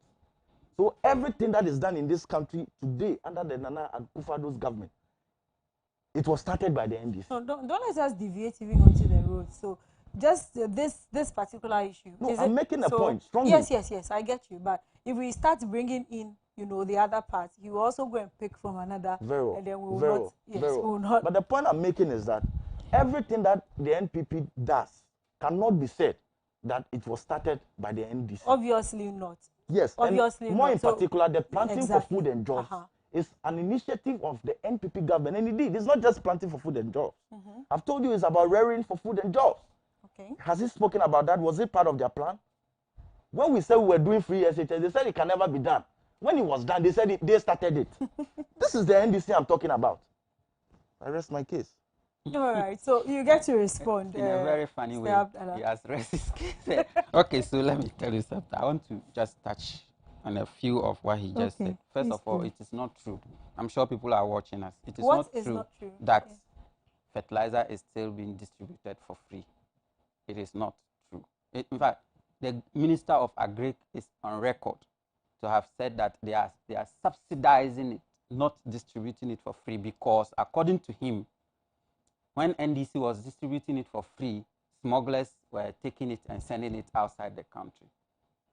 So I don't know why you now come and tell us that it is still being distributed for free. That's not true. Then the second one is where you choose to buy your fertilizer. Let me tell you, farmers don't have option. If you are a government and you open a fertilizer shop at the farming community, all the farmers there will come and buy. But when they walk there and they don't get fertilizer, they are forced, not choose, they don't choose, they are forced to go to a private person and buy. And that is why they blame you for buying from a private person. Because your predecessor didn't give them that wickedness. Your predecessor gave them fertilizer for free. So if you come and you can't give it to them for free and you say you are subsidizing, bring it for them to buy. But if you don't bring it and they are forced to buy from a private person, they will blame you for not bringing it, not because they went there and buy. You understand? So it's not like that. And then when you talk about sugarcane, and I don't know where that one is coming from. It's like, are we changing the topic to maybe industrialization, where I'll tell you how the Commander Sugar Factory came to be, and then what was going to happen before there was change of government. And then when there was change of government, your government could not. It's not like they refuse, they can't, because the goodwill and the political will that went into it, the MPP doesn't have it, so they cannot do that project. So they have decided to run away from it and then blame the NDC for that. But then again, something funny, that Agric was negative. I don't know what that means. But if we want to get the numbers, we can talk about the numbers. Okay? What was Agric's contribution to the national GDP before NDC left office. And now, when do we leave office? January 2017. So, of course, we can talk about the contribution of 2016. In 2016, the agri sector contributed 21.48% to Ghana's national GDP. That was in 2016. 1.4. 21. 21.48%. That was in 2016. Agri sector. So if you want to compare, maybe let's move to 2017. 2017, how much did Agri contribute? Agri contributed 20.08, not 21, 20.08. That was a drop. Then you come to 2018, they contributed 18.69%. That was another drop. Then you come to 2019, they contributed 17.61%, another drop. Then you come to 2020, they have managed to increase a bit on the 2019 figure to now 18.24%. So what do you mean by what do you mean when you say NDC was contributing negative and Agri was contributing negative to GDP when NDC was in power? I don't understand that point. No, don't worry. So you can't throw dust into the eyes of the public. The truth is that the MPP, unfortunately, hasn't done anything positive to the agri sector yet. Maybe they are yet to do, but they have not done it. They haven't. I'm in the agri sector. I am a farmer. I've not come across any good policy that contribute positively to the agri sector. So please, don't deceive our viewers. I beg. All right. Okay. Yeah. Okay. So you said you bought your fertilizer for how much exactly? 250 cedis. 250 cedis. Yes. Okay. It wasn't subsidized? No, because no, I'm hearing of the subsidized. There was no subsidized fertilizer. I tell you, these people are sloganeers. The subsidies is in the air. So you hear we are subsidizing fertilizer, but you comb the whole country, you will see it. Okay.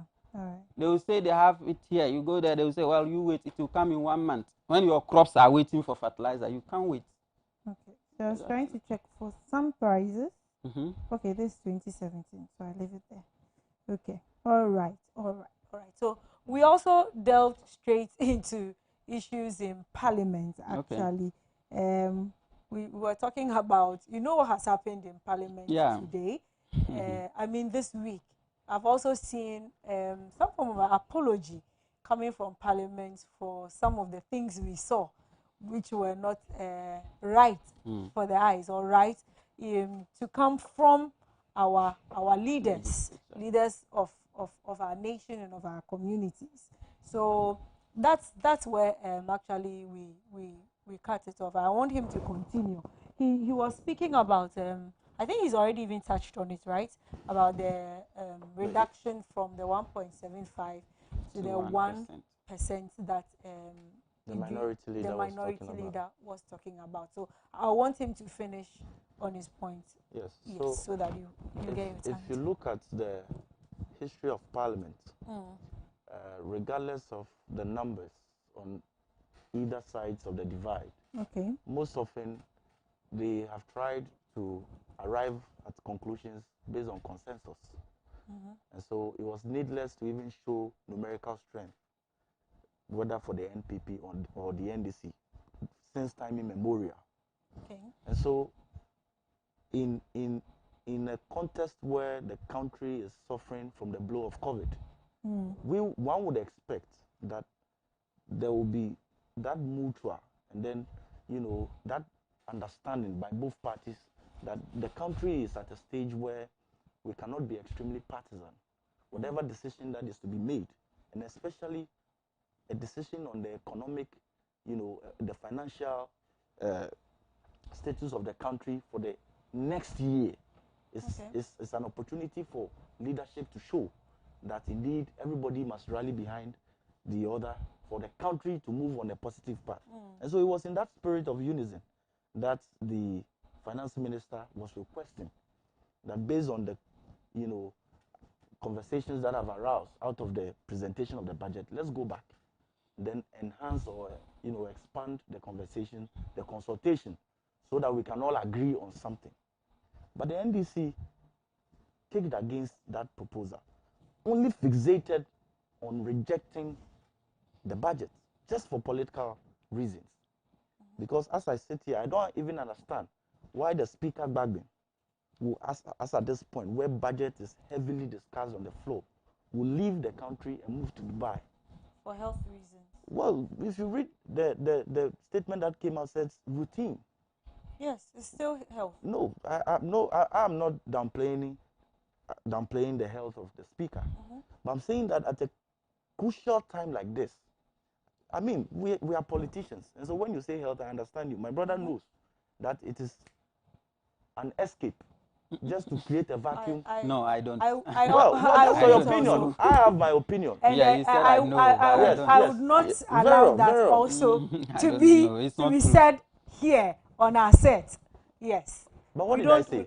I said he has escaped the business of parliament to go to Dubai. That's my opinion. And yes, so I just wanted my viewers to know that it is his opinion, and it is not the opinion of the house. It's not the opinion of Adoatv. And I would, when it comes to the issue of health, because we, especially in these modern times, we hear of it all the time. Somebody who looks so well, who looks so good, well dressed and well poised for action for the day, and then you hear that the person gets to work, and the next thing you hear is they are in the hospital. And so when it comes to health, I want us to, because none of us is his doctor, none of us is in his home to actually tell, or even in his body to tell what he experiences. And so, especially when it is just an opinion we are making and cannot be a fact, I don't want us to go there on that. So let's kindly leave that part and then hit the facts where they are.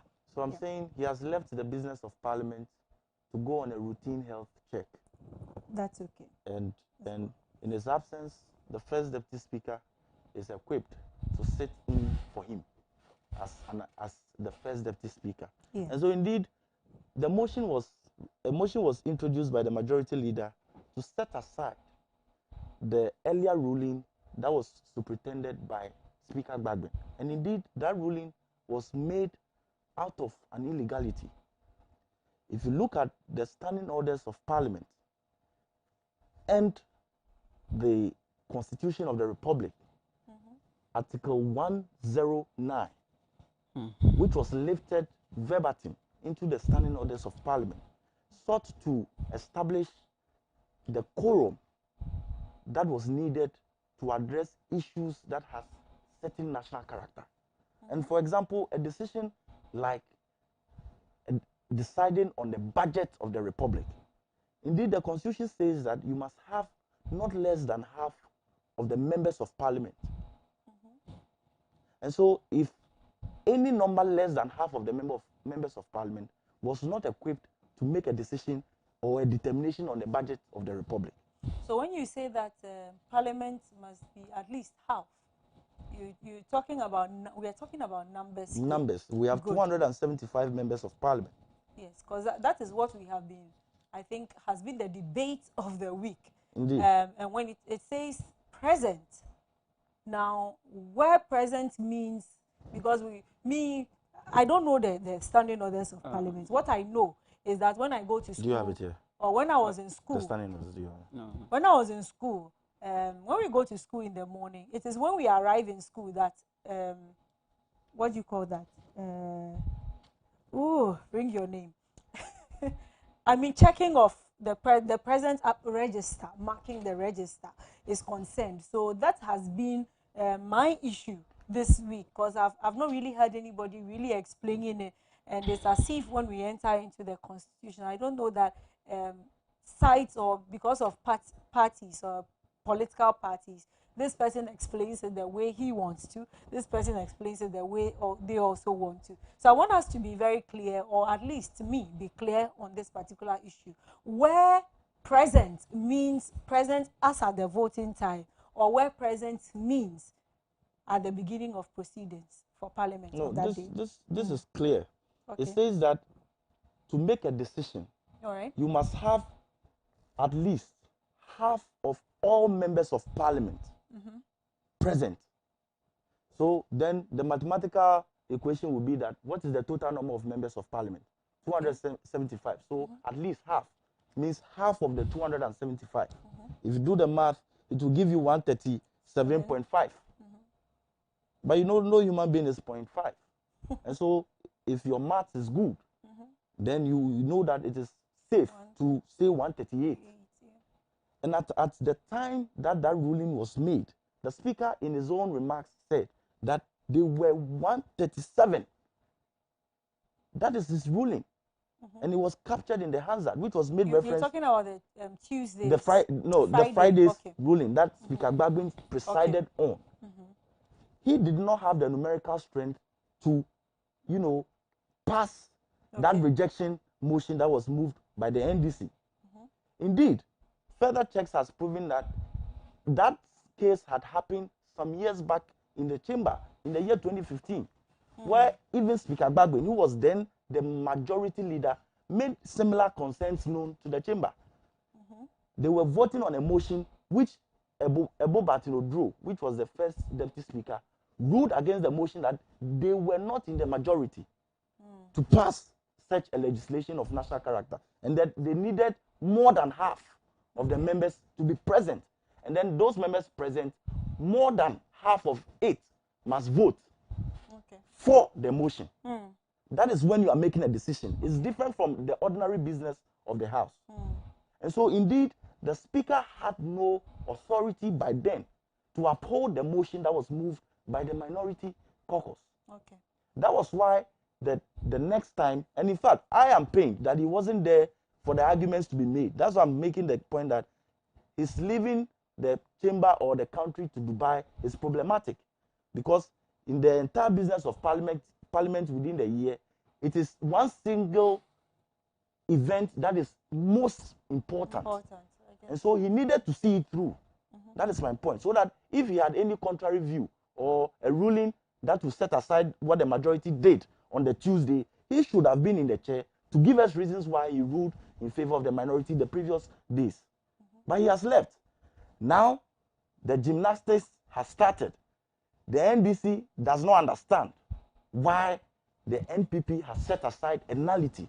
What happened on the Friday? Okay? And so, it gives you a clear impression that what is happening in Parliament is, a play of, a partisan interest. Because if it is indeed a national interest, the position of the NDC, I don't think they should take that character. Okay. Let's be specific on the character. No, to reject a budget without giving any substantive, reason why you've rejected the budget. Because indeed, after a policy statement has been put across, there's legislation that you have to do as Parliament to give effect to government policy. And so at that appropriation stages, you can be discussing this 1% proposal that today Haruna Idrisu is talking about.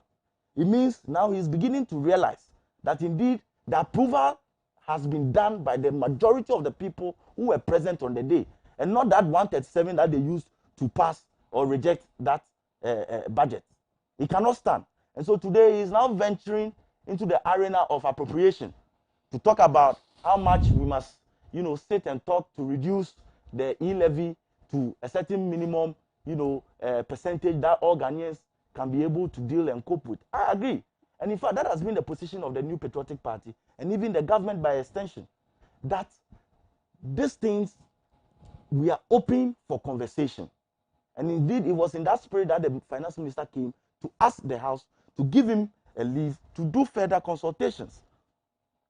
But as usual, because the General Secretary of the NDC was there, they had to whip a partisan line for them to just make a political statement that we have rejected the budget.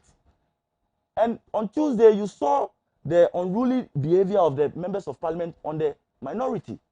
This is what they have been doing in Parliament, trying to hold the government to a ransom, make government feel that without them, nothing can happen. Is that how we run a country? Is that how we do it? So when you talk about Tuesday, what happened? Be specific on. The minority resurrected a motion to set aside the ruling made by the first deputy speaker. Okay. And the the cases that they were citing, these were cases that the first deputy speaker had already explained even on the day that the majority moved the motion for setting aside the initial ruling. And so it was just a planned thing to come and cause mayhem. Because I cannot understand why a member of parliament on a minority will go dragging a seat from the first deputy speaker who sat in on behalf of the speaker of parliament. That was Wednesday. Yes. That was Wednesday. Yeah. Why do we do that? And these are the people who always come back to say they have the national interest. But unfortunately, all they do is partisan. Okay.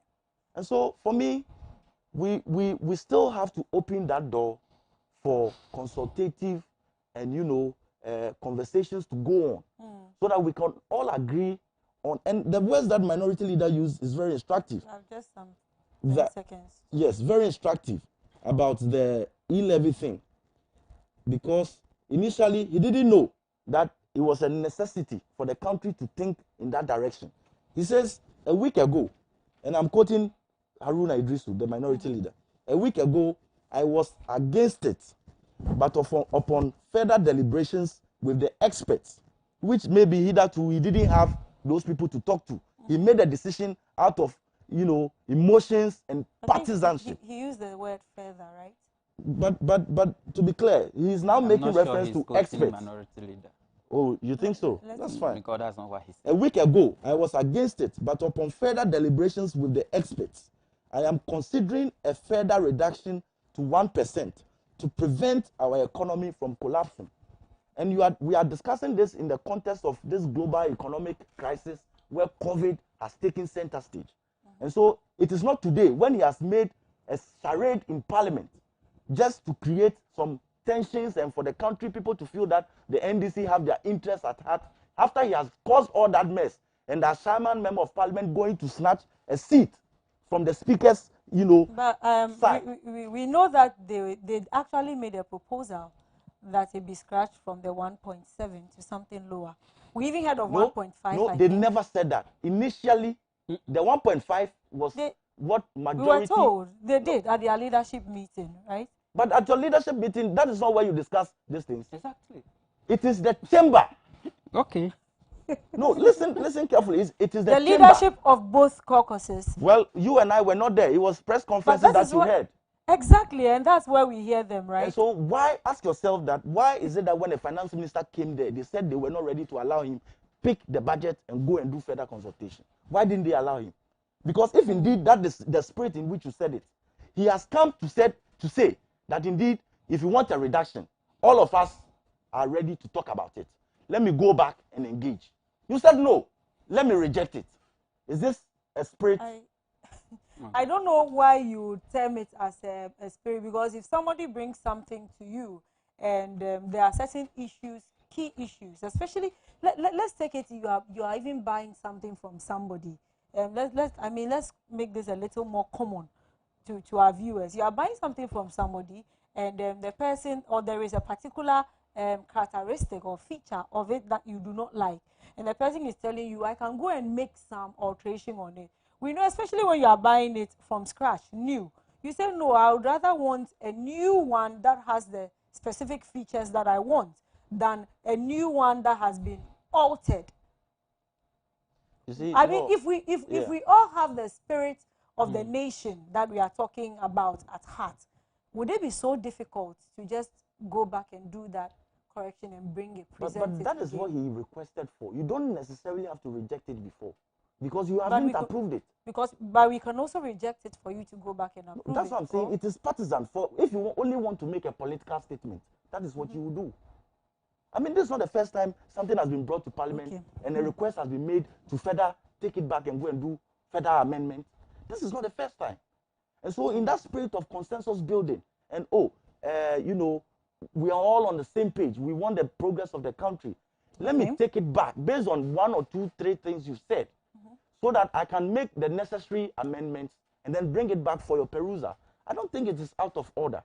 All right, let me hear. I think you spent your time well. So let me hear what Mr. Abdallah has to say. Yes, Mr. Abdallah. All right, thank you very much. And just before he does, the quote I quoted about Honorable Aruna Idris, so it's on Joy FM.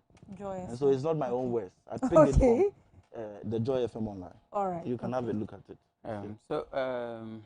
Thank you very much.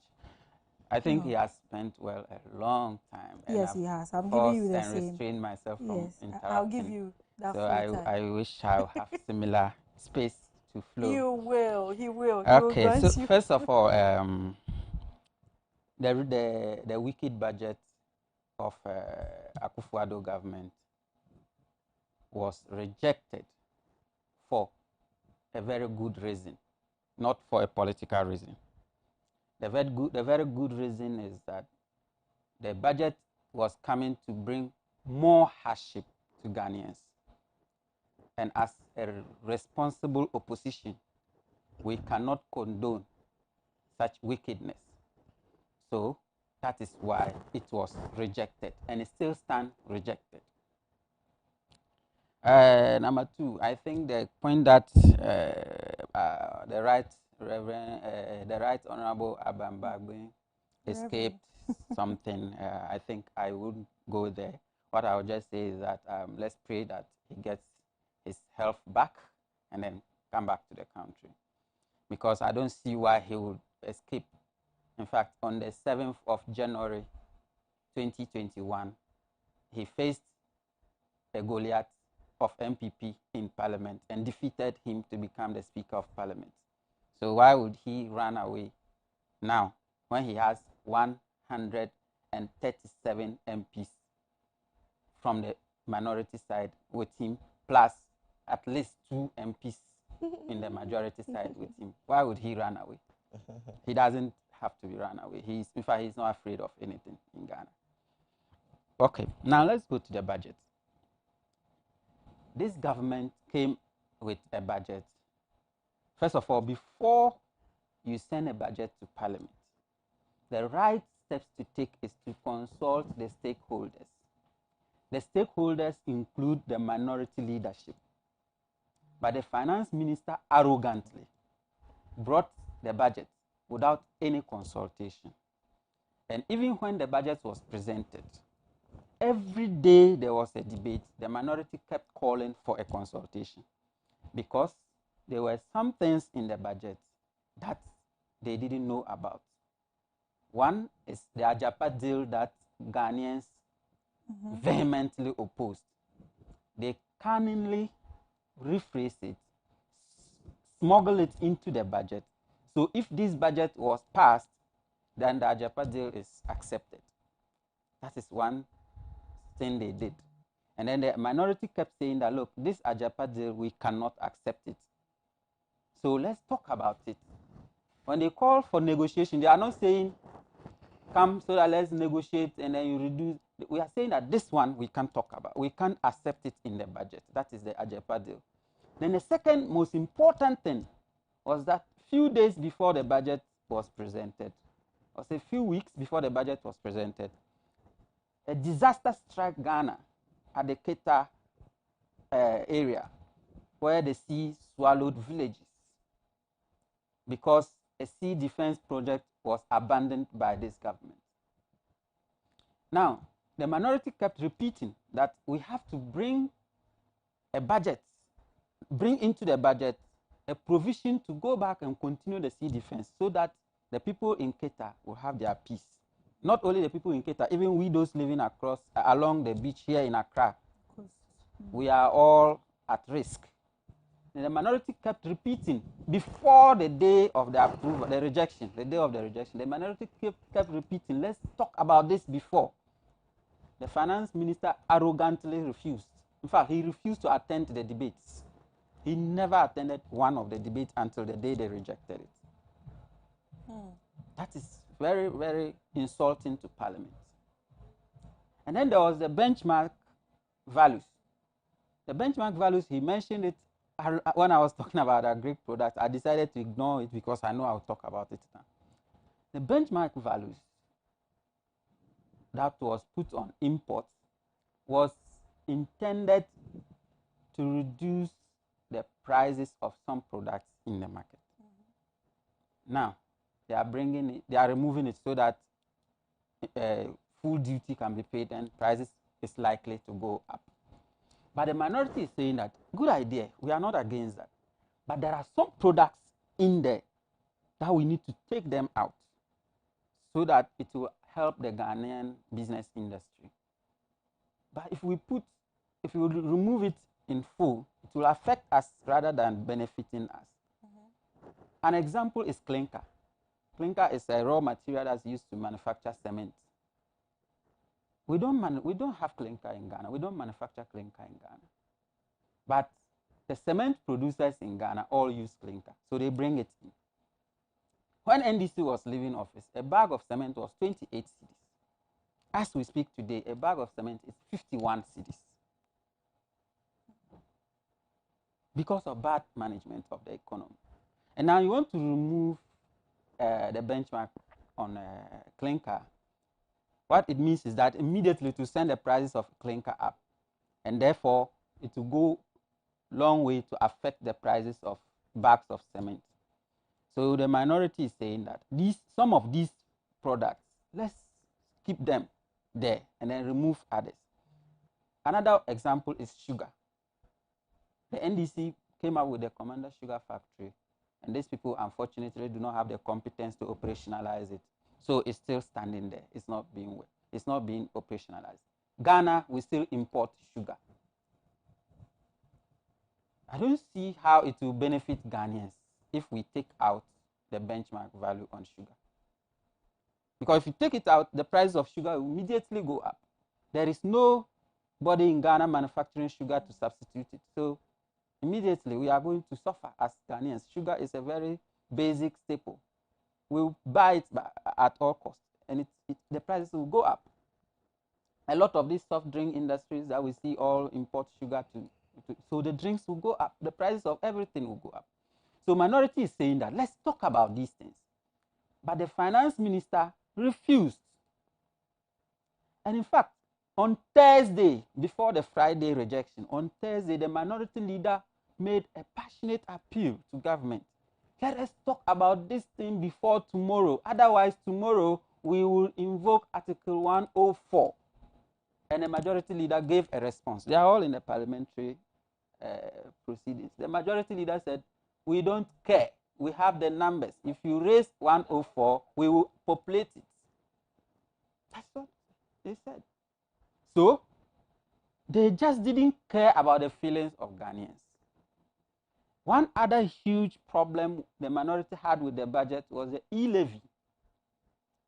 The e-tax, e-levy, or Baumia tax, one of them.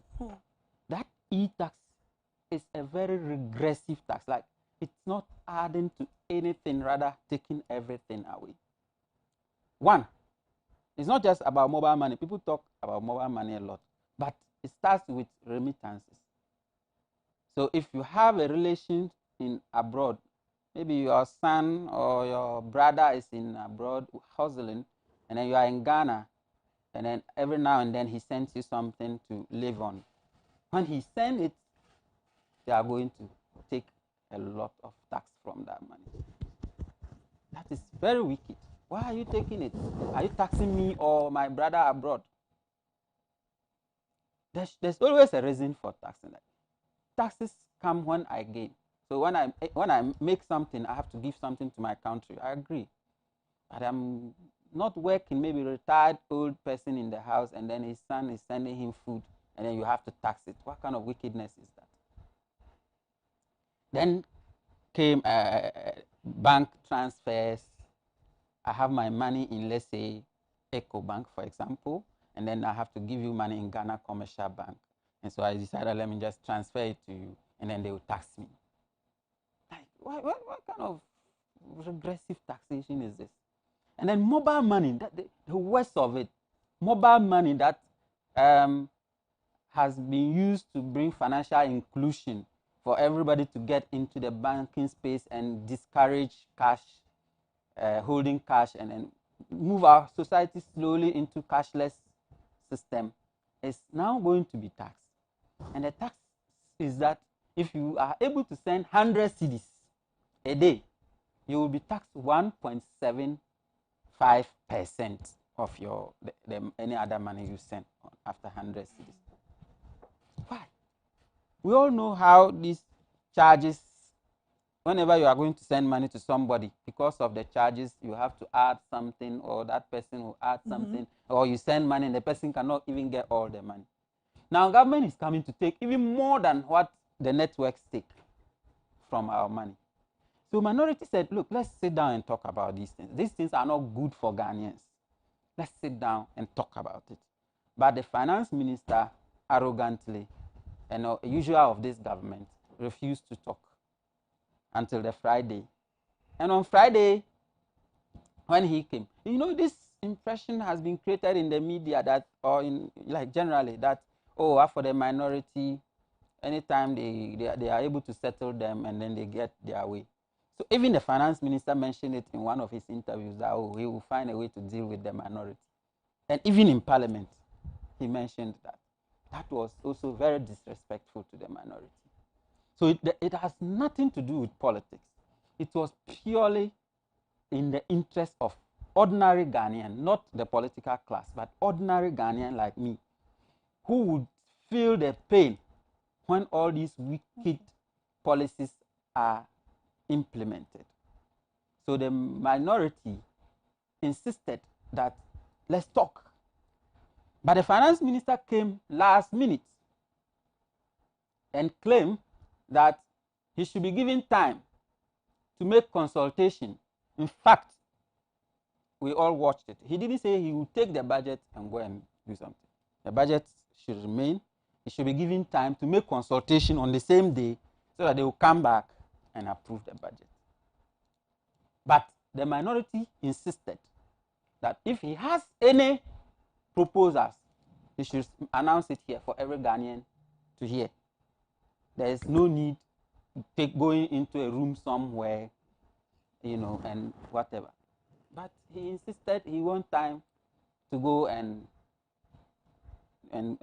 meet with them before they will come back and approve the budget. But the minority said no to that. In fact, it was not only the minority. Some members of parliament in the majority also said no to that. So, when they said no, the speaker ruled that the noes have it. Therefore, they will go ahead to either approve or reject the budget. But the deputy minority leader got up and said the speaker ruling was wrong. So he's calling for a division. Now, you called for a division and then you walk out. He's calling for a division. So therefore, the speaker needed to clear, according to their rules, when you are going to do division. Division means everybody will vote openly so that they will see. To do it, first step they take is that they will do the voice vote again. So people will say yeah or no. So no. Now, they needed to clear the parliament chamber so that when they say they know, there won't be strangers who put their voices inside. So the speaker asks everybody who is not a member of parliament and voting to go out. And then whilst that was being done, a backbencher, a first-time MP who is not even up to 1 year in parliament yet, got up, watched at the public gallery, not in the chamber, public gallery, and saw the general secretary of NDC there and started shouting and banging table. And then everybody, including the venerable Oseche Mensah Bosu, just joined that backbencher. Let's go out, and then they walk out. What they didn't tell their supporters, so I understand what my brother is saying. What they didn't tell their supporters was that the process has started. The process of approving or rejecting the budget has started. At the time the process started, in parliament was 174 members. 274 members at the time the process started. And the process will continue anyway. If the process starts and you decide to walk out, we will stop Ghana because you have walked out. At the time the process started, members present again was 274.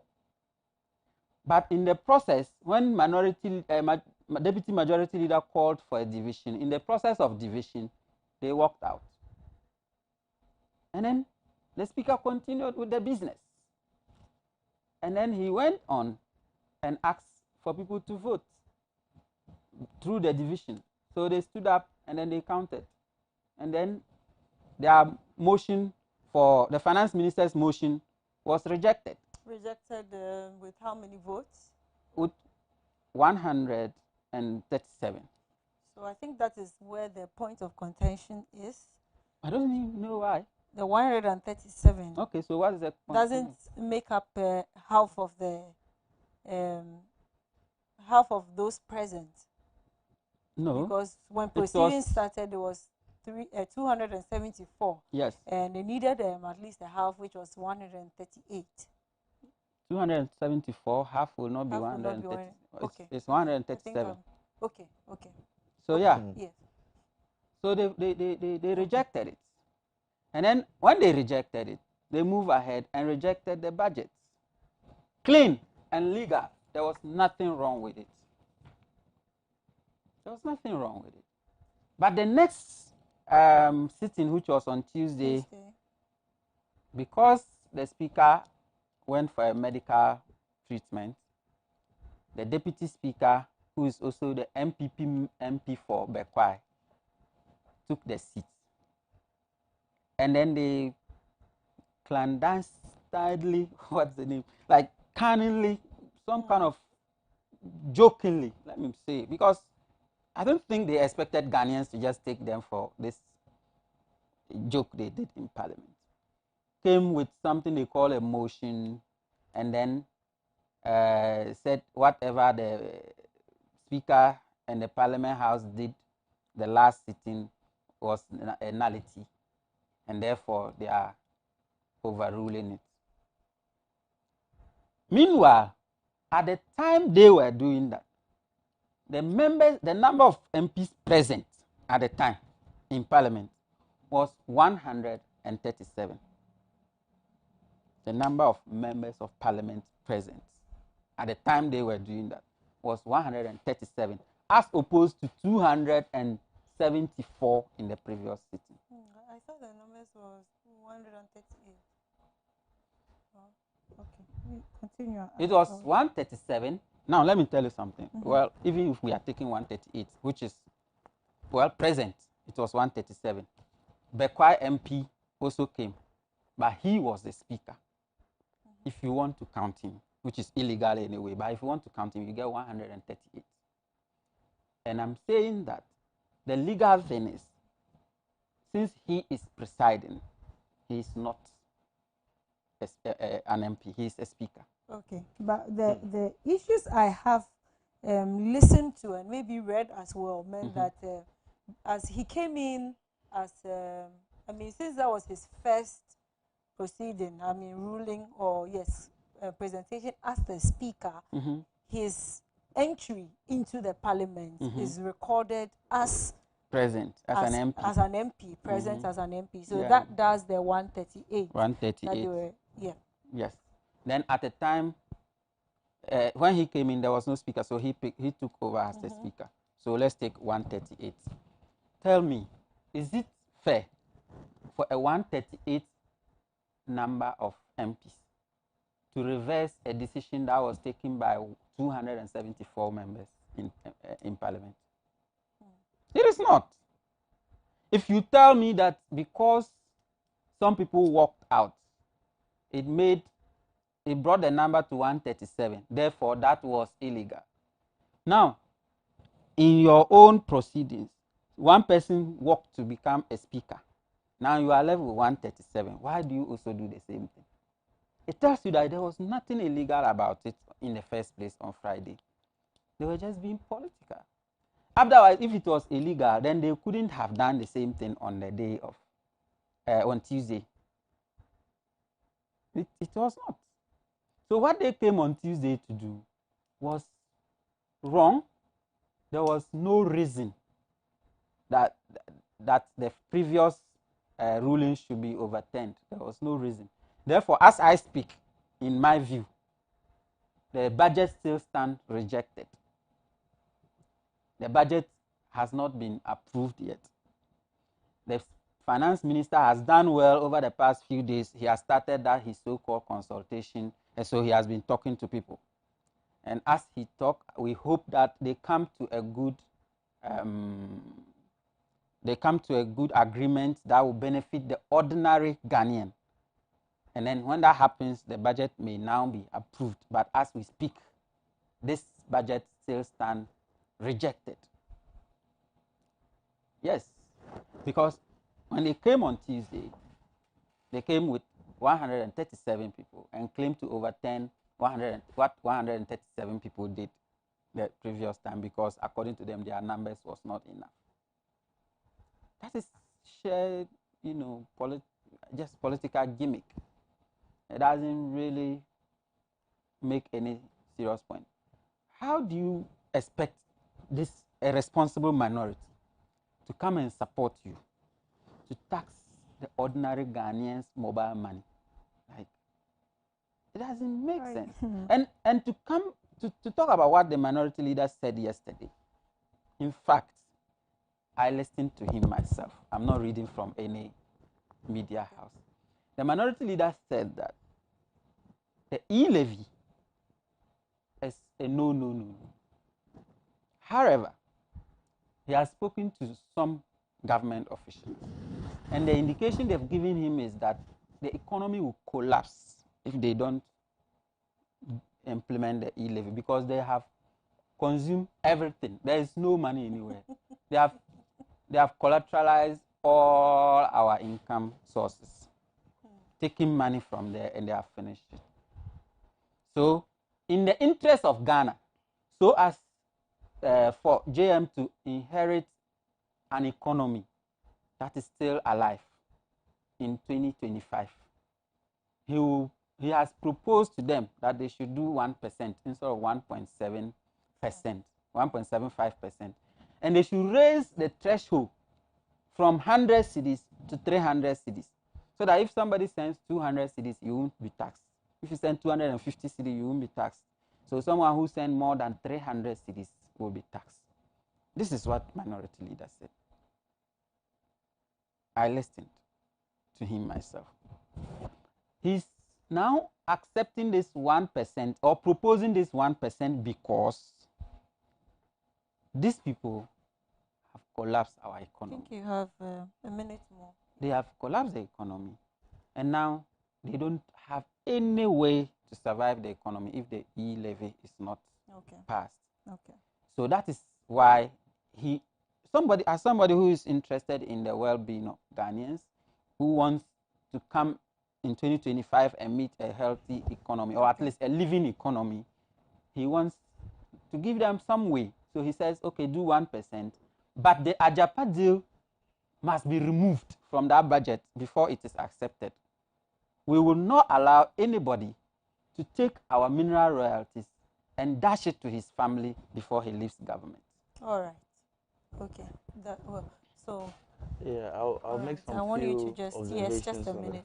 Yes, I think the minority in Parliament, they have always proceeded on the assumption that they are of equal strength with the majority in Parliament. That is very unfortunate, because anytime there's a decision to be made, you could see how energetic they become, just because they feel they have a close number to the majority. I think they have. They are not feeling. Even here, they have he a has close said number. It's that not, they have 2 in the majority plus their 137. That's what he has said here. Well, I don't blame him. I blame my very own people. But you see, Parliament is a chamber where we display wisdom, we display knowledge, we display intellect and legislative acumen. It is not a place where we flex muscles or we show people that we have biceps. That would not be the place for a member of Parliament to show that. If you are strong, you can go to Ghana's most strongest.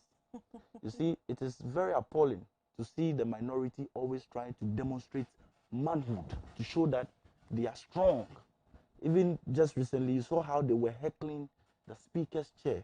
This is a minority who should be humbled enough because they don't have the numerical strength. We have opened our doors. I hope I also get some time for consensus building. We have always opened our doors for consensus building. But if they want to always hold us to ransom because they feel they have 137, well, we can always also use the numbers to have our way out. But let me make a point instructively on what Speaker Bagbin said in 2015, 22nd December, when he was the majority leader. And this is what the Article 109 says. No, I'm just, yes, I'm wrapping it up. It's Order 109, not Article. It says that except otherwise provided in the Constitution, matters in Parliament shall be determined by the votes of the majority of the members present. Okay. I think they should. He didn't. He wasn't clear. He was making a point. Whether you were also asking. Which one? Can I wrap up? I think we've had a gentleman's agreement. Otherwise, he wouldn't. I'm saying that he should know that the members present. You need to be present before you can vote. Not you write your name and go out. So at the time Speaker was putting the question, the people that were supposed to be present at the time to be able to vote. All right. Should have been half of the people of Parliament. Okay, Mr. Abdallah, your I last think you are misunderstanding this. That's why you are quoting maybe strongly. From here I can educate you more. The thing is Order 109, not Article 109. I think in the Constitution it's Article 104. Okay. And then the order is in parliamentary rules. They put it at Order 109. And the thing says that decision is made when they have at least half of members present. Right. I'm not quoting. I'm just paraphrasing. Half of members present.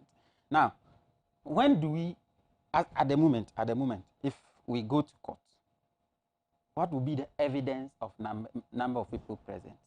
The register. How many people are in the register? 274. In fact, the proceedings of Friday has been printed and it is public document. It's in the internet. If you look at it, they write there 274 members were present. So please don't 20 seconds. No. You see, you gave him a longer time. My But why are time you is giving up. me? We have Yes. The second thing is that the minority actually have the numbers, not think they have. We have 137. Okay. The MPP has 137. They couldn't even approve about All right. The MPP has 137. We got a speaker. No, but currently the budget has been if you approved. had 100, the budget is not approved. Oh, the it budget is. You are not current. It is approved. Look, so and then again, I beg you, you gave him a lot of time. Let me just make one point. I was making a point. The minority have never you cannot allow him show to muscles in parliament. They are always doing their work. If you are strong, they are always doing go their work. and fight boxing. We don't fight boxing in chamber. We heard from our gentleman. So you have numbers, but you can't get Abdallah, speaker. the communications rep for the NDC, and also Mr. James Brown, the communications rep for the NPP. And I believe you have made your decisions there. If you had any questions, yes, always we advise that you could send it either to the Facebook page, gentlemen. So we will be right back. Let's go for a quick commercial break. We will be right back to feed you with more on agriculture.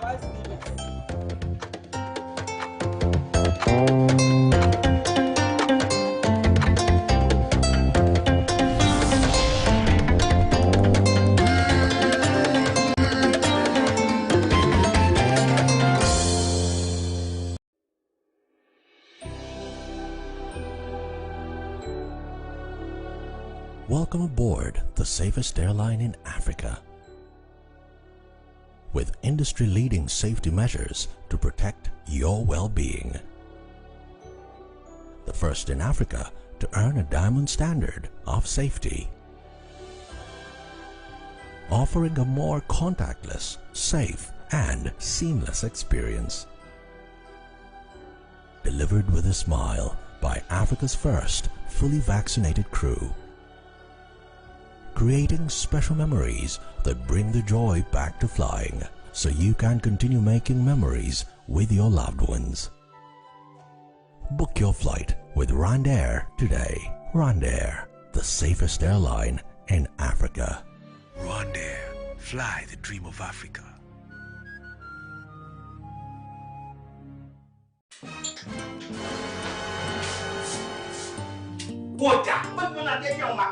And that's all I'm about to order. You are fired. malaria nti aba yi waye juma bono What you have to figure. malaria therefore ya o enti awo ahwere ne customers ni wahu ne se maami aye smart aba CB Malakio amma ne baya odi ko school she se aduane si berry market chi ani malaria nti a ontimi ni Onia and na ho ema we mu biara to wo so we malaria test na bi wo mu a edra bedi wa ene CB Malakio ye di nu na ne hahama na akeka bom asone so aye CB Malakio edra we so de enya no kra o aye tata she edra yi nyema apemfo abata ya wo ma nufuo ene nkwada wo ni mfie dumie Suziana what would you FD ahwehwe saa ejedie nkrato yi mu agye atomu se eye Announcements on Adoatv. Contact Adoatv for your general announcements, proclamations and publications, job vacancies, etc. at a very affordable rate. Call 05092577754, 02094949258, or visit our marketing desk at Step Work Premises. Adoatv, bringing good things to life.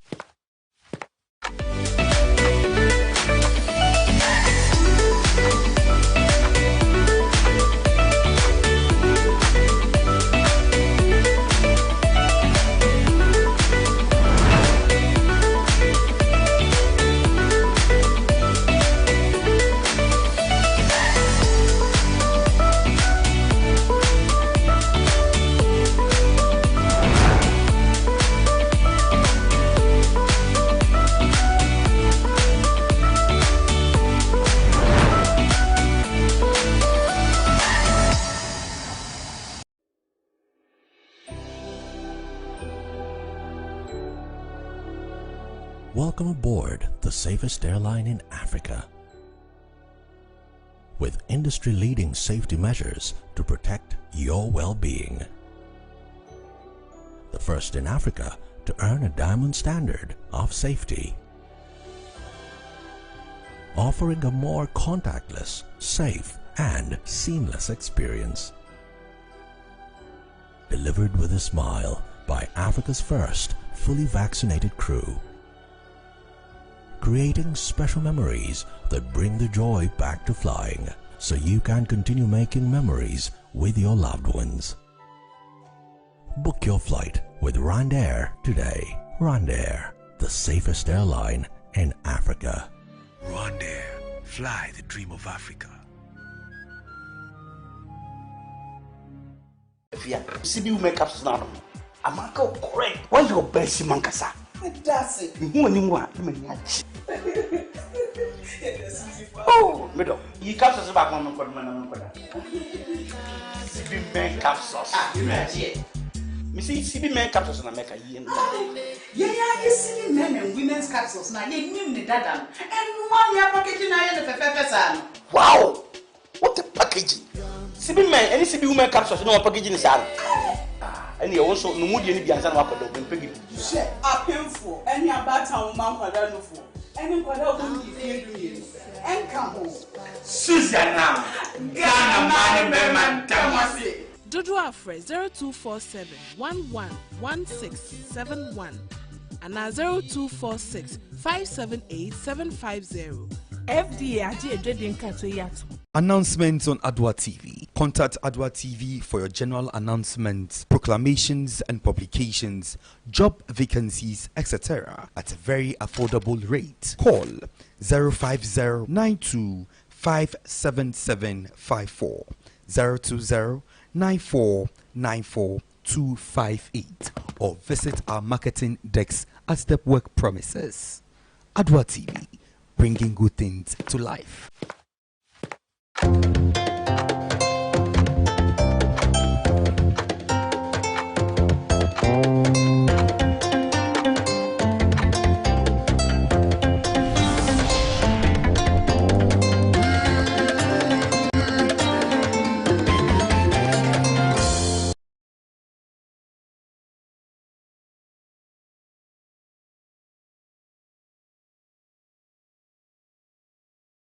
for staying tuned.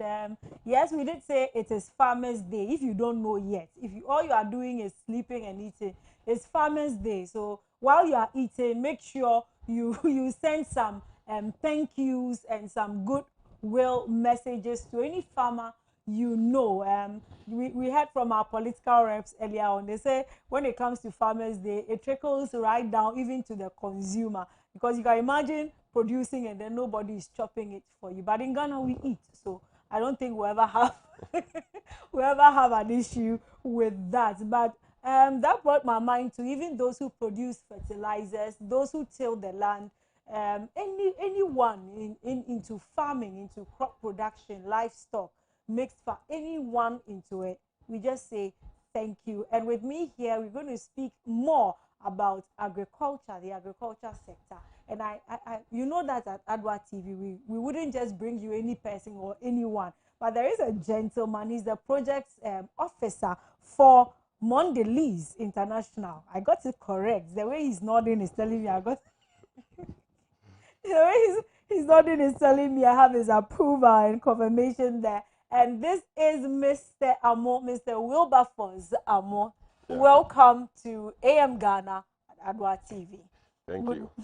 I hope you were talking about your wife earlier, right? Yeah, She's yeah. in the house watching you. Definitely. Okay, so we thank God. Yes, that at least she can be at home and be watching you today on this particular holiday. You said Mondelez International. What do they do, Mondelez? Because if I hadn't seen your name with all the, I wouldn't know what. I have never heard of it before. Well, in Ghana, Mondelez is represented as Cadbury Ghana Limited, but it's a global company, and we are one, if not the highest producer, the biggest producer of chocolate around the world. Okay. Yeah. So the Cadbury, no, that's it. The purple. Yeah. Violet. So, yeah, violet. And the company has a sustainability program. Okay. To sustain cocoa production, increase production, and increase farmer incomes and household incomes, and many other things, including empowering the youth, making sure child labor issues are drastically reduced or even eliminated, and also to make sure that every child has the opportunity to have an education. The children are the future of Ghana's economy, so we have to make sure that as part of also getting their training in agriculture and everything, they also have the training in school, so that they will better be able to do cocoa production in future. Which would also help develop certain needed technology in the agri sector. Definitely. Because, we say, I mean, the one to do something best is the one inside already. Exactly. So I think that they would understand the processes better. Talking about the children, before we even launch deep into this, I brought up a point earlier on the political show. I remember that we had a Greek as a subject back then, but now it's no longer like, on the basic level, it's no longer a particular subject that we do. So that I remember we even looking at certain tools, certain, the types of farming. Exactly. Even in school, we're having small projects in school that we were supposed. So even if you didn't like it, you still find yourself doing one thing or the other. Yeah. I don't know what your stake would be on it now, but I think this would be a very, very good platform as well to draw GES attention to this particular thing, bringing back something like agric science back as a subject. Thank you. When you read the books, you read it anywhere and they'll say Ghana is an agricultural country, agrarian country. But unfortunately, we are drifting from what will make us indeed an agrarian country. Because if a child, I learned agric in school, even in the university. I did Bachelor of Science for my Bachelor of Science in Agriculture for my first degree. Wow. So you can imagine the depth of knowledge I would have compared to a child who has, instead of having the basics in agric, doesn't have at all. We have, when I was in the university, we had students or some of my mates who were coming from Accra, cities like Accra, you know, where agric is not the main occupation, you know, still coming to do agric in the university, meaning that they may have studied it in school and gotten the interest, and that is why they chose to do agric in the university, you see. But where we have now conjoined agric with other subjects, and it's just a fraction of a particular subject, I'm particularly afraid. I've been talking about it on various platforms, yes. I'm particularly afraid that we are not heading for the best if we should still maintain our position as an agrarian country, as Ghana being an agricultural country. Unfortunately, even now we are experiencing the impact of our decision not to train our children in agric. You know, in the past, when you go to school and you did something wrong, you were given a portion of field to weed. So weeding was seen, or maybe, I don't know for now, but was seen as punishment. So many children were like, if you go to school and you do agric, it's all about weeding. You see, the perception was distorted right from there. Now we say we are no more treating agric as a main subject, as you put it. So unfortunately, those who would have rather gotten interest in agric through school, basic school particularly, now cannot have that interest. It is treated as a part of a certain subject. So and it becomes theory. Yeah, they just learn to pass something and go. Look at the National Maths and Science quiz that just ended. How many agric questions were in?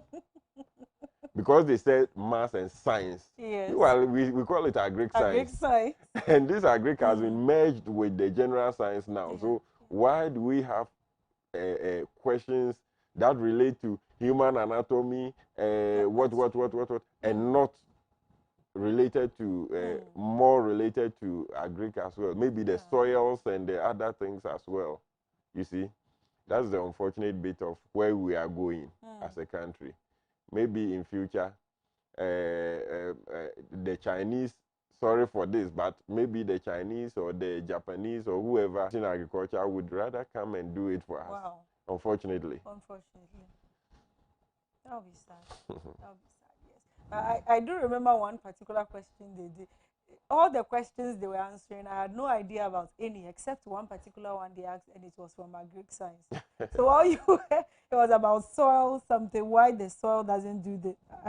I was even trying to answer, but my answer was proven wrong anyway. Wow. So anyway, so we're talking about the youth not being interested in agric of late at all, because you are looking at the unemployment rate. I remember having to go to the Ashanti region, then I say that's a little closer up, and I encountered a lot of northerners there, and I kept asking the people why they seem to. I thought this was Ashanti region, so I was expecting to be speaking tree, Ashanti tree, but when they come and you are speaking tree, then they tell you, I don't understand. So you have to speak English. And it was, so I was asking them, what is going on? Why do we have the influx of people from, the north there? And they told me that when it is, the planting is in seasons. So when it is not planting season, most of them come down.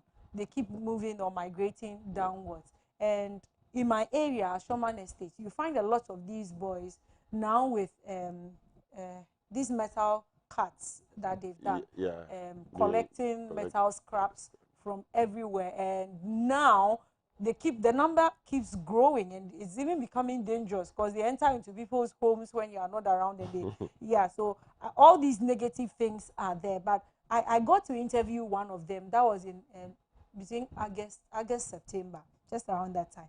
And I asked them, why are you guys increasing? I know, because when I went to them, I got that understanding that when it is the planting season, you are up, you go back. But since the time I came back from Kumasi, that was in, what would that be? Just either the beginning of the year somewhere. how do you people, it's like you've been consistent. There's not been a time where they've been away. So what is happening? Is it that we are not experiencing the planting season any longer? Or is it that the weather conditions? Or is it that we are not making agric even those who grew up in it, attractive any longer? What is going on with our agric sector? Let me again refer back to where we started this conversation from. The fact that even in our academic curriculum, we have expunged agric from it as a subject and merged it with general science also. So now, if the country is no more interested in training people to become agriculturists and people to become entrepreneurs in agriculture, then what does it tell the youth who are coming up? It tells the youth that no, there is no hope, there's no future with agriculture. And so you better have to find something else to do. You see? Yeah. So when you look at agric and the youth and agric now, look at what is going on social media. Somebody comes to do something funny, not as a profession. You know, we have those who are comedians, professionals, and we have people who just create some sensation, and they are the next day they are on TV. They are called on TV as I don't know, somebody. Let me tell you a joke. Somebody asked a lady, "What do you do?" She said, "Oh, I work in the media." He said, "Oh, so which media station?" "No, I asked for me, I work anywhere." "Then what do you do in particular?" She said, "I dance. Like I'm a dancer to a musician's." So when somebody is singing and I am also dancing and I'm shown on TV, I work in, I'm in the media landscape. You know? So somebody like that thinks that, okay, I get some money by appearing on TV. Somebody of late, we know the things that are going on. Strips part half naked and then everybody is just viewing and they are getting money. They are being called for interviews and so on. So if I were somebody out there looking at this lady or that gentleman doing this, I would think that, okay, there is life out there in the city. Why should I stay here in the village? And fortunately or unfortunately now, internet is going everywhere, whether village or city. So they are able to view what is happening around. And they look at it and begin to think that, why should I be here doing this? In the first place, I forgot to do something. I really need to congratulate our gallant farmers. Personally, I'm a farmer. Today I'm having farmers. Yeah. I have cocoa farm. I have food crop farms. Not just the backyard. I also have the backyard farm as well, but I have real farms as well. And that's my side So congratulations to you too. To me and my farmers. And congratulations to the farmers who are part of Mondelez International's Cocoa Life program. Yeah, congratulations to you all. Congratulations to all of them. The reason why I thought of coming back to congratulate them was that farming is not an easy thing, first of all. And humans as we are, if we are not encouraged to know the benefits to us individuals, to our families, to the state, then we wouldn't want to go into it because it's a tedious kind of venture. So if the youth is not encouraged, now he has no education, deep education on agriculture. He's seeing flashy people riding in flashy cars due to something else they were doing. Do you think this person would go into agriculture? Let's make reference to the people you talked about, the guys from the north coming, pushing the cart, the scrap cart and so on. When you see them, how, you know, ask them questions and they will give you answers. I know many of them, males and females, who have they have the taste of coming down here to even carry load and other things compared to staying up there to do farming. the motivation is less. How is the state motivating the youth? There are various barriers. Access to land, even in the north where we think there is abundance of land, there is still issue of land tenure, access issues. Because the land is not just there, it belongs to somebody. And if your family does not have that land, how do you get access? And access to capital, other forms of capital. In fact, the land is also a form of capital, but access to other forms of capital to start that farming. For seedlings, for Seeds, even labor, fertilizer, and other inputs. Equipment. Yes, equipment. Because your strength as an individual or even a family farm cannot be as big as what you would use tractors and other equipment to do. And for farming to be that beneficial for any youth, it has to be medium to large scale. If it is on the subsistence scale, it's just to feed himself and his family, and maybe a little bit of surplus to sell.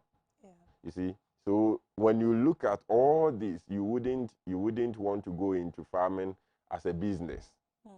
So the environment is very important. First, the knowledge, the training, the fact that somebody needs to learn something in school, right from school. Some have the opportunity to learn from parents, but through I'm the project officer at my workplace. We have field officers who do a lot of training for farmers, and I train these field officers. Okay. When you are in the field with these three field officers, and you happen to encounter some of the people who have done farming, who have been into farming for years, some of them 20, 15, 30 years, some people all their lives. Maybe the person is even 50 years, and if he has done farming right from, say, age 15, do the mathematics, he has done farming for so long.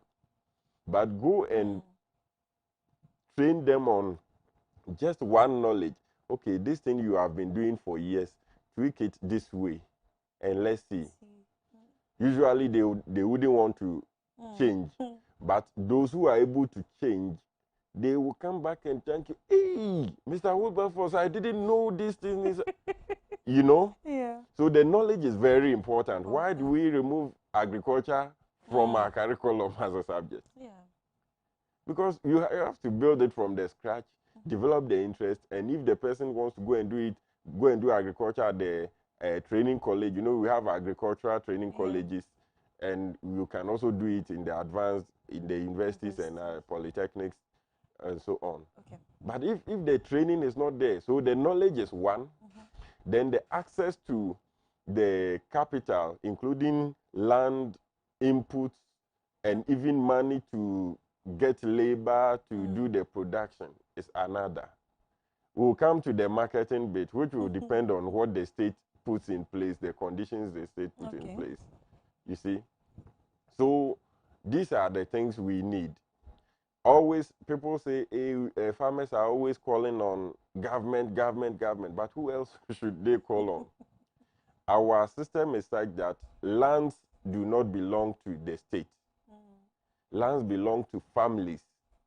So if your family doesn't have it, or sometimes even if your family has the land and somebody who is the head of the family is not giving you access, what do you do? You see? And so those are the challenges, basically, the challenges that are hindering the youth from going into farming. So you will realize that people who are doing farming now, I deal a lot with cocoa farmers. The age is, you see, the youngest, the last time I checked was about 2 years ago. The average age of a cocoa farmer in Ghana was around 40, 45 years. Just imagine. So a lot of them are aged. Some go into farming after they have retired from active civil service or, their what we call their official jobs.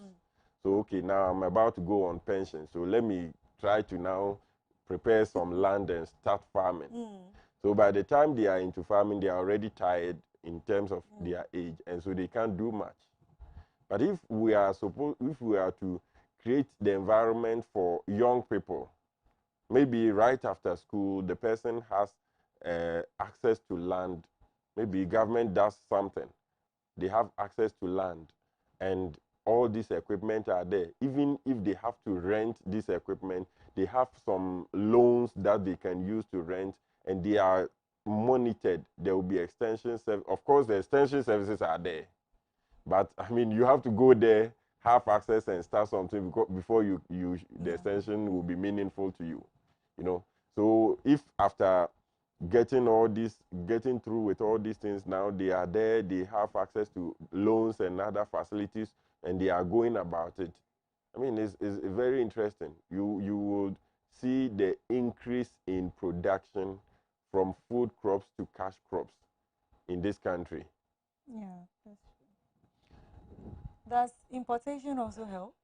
I know it doesn't, but... Yeah, so I was going to talk about marketing. All right. After the access, first in education, the environment, the access.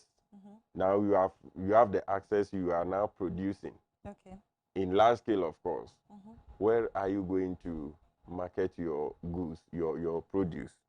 Supposing somebody is producing cassava in large scale, where, you know, these are perishables. Within a few days, they start going bad. Yeah.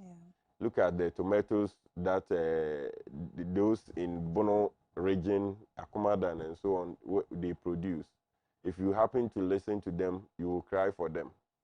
Maybe at some point, one full box of tomato can go for less than 100 cedis. Meanwhile, the energy, the labor, and the inputs they may have used are quite expensive, you see. So, as a country, if we say we are an agricultural, the backbone of this country is agriculture, then why do we not have processing facilities? You know, we used to have, those days, we used to have the Bolgatanga meat factory. It's sad to mention them again. We had the Palugu tomato factory. I think few years ago, it was revived, and then I think it's now still down because of the obvious reasons we know. Then we used to have, even in my hometown in the western region, my father's hometown, there was a bamboo factory. Bamboo, do you know bamboo? Yeah. Mpempro. The factory would convert the bamboo into plates we eat from, cups, various things, watch, the belt of watches, even the normal belt for men and women and so on. Yes, furniture and other things. And all these factories have collapsed, unfortunately and sadly. So now, if they produce more of whatever they have the access to produce, where would these things be stored? Yeah. Can we transform? Can we process them? Is there any post-harvest treatments facility to process our tomatoes, our pepper, our onions, and our plantain? You know, our plantain and cassava and all these things. Can we process them and keep them for longer periods? Do we have that facility? No. A few companies are trying to do something, but is that enough? Even the rice. During the COVID, last year, during the lockdown period, you know, we were not bringing anything in. And I saw on TV this rice processing factory, I think it's up north.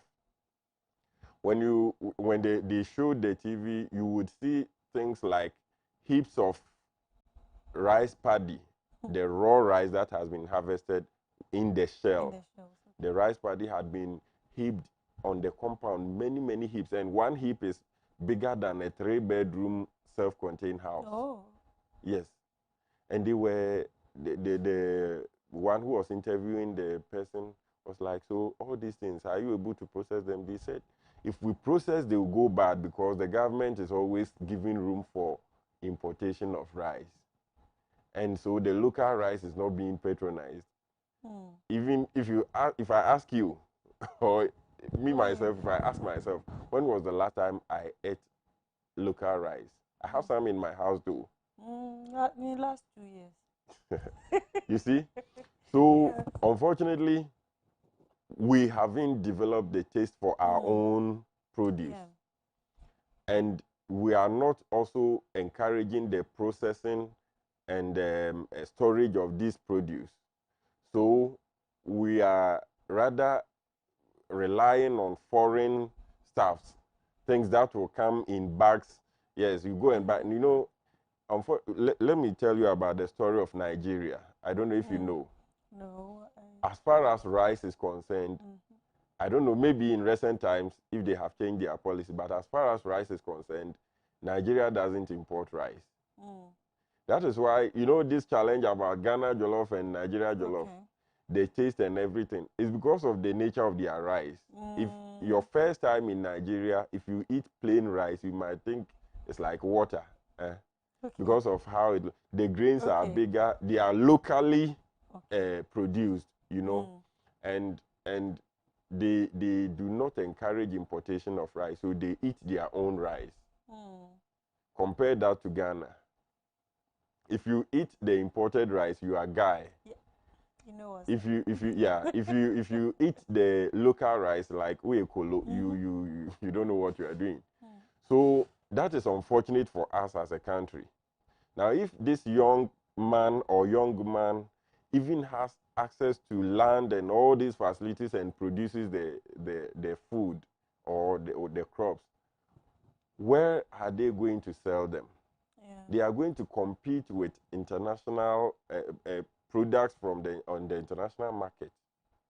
So you produce, let's say, tomatoes. Even if you are able to process it into paste, tomato paste, you compete with the imported ones. Rice, the same.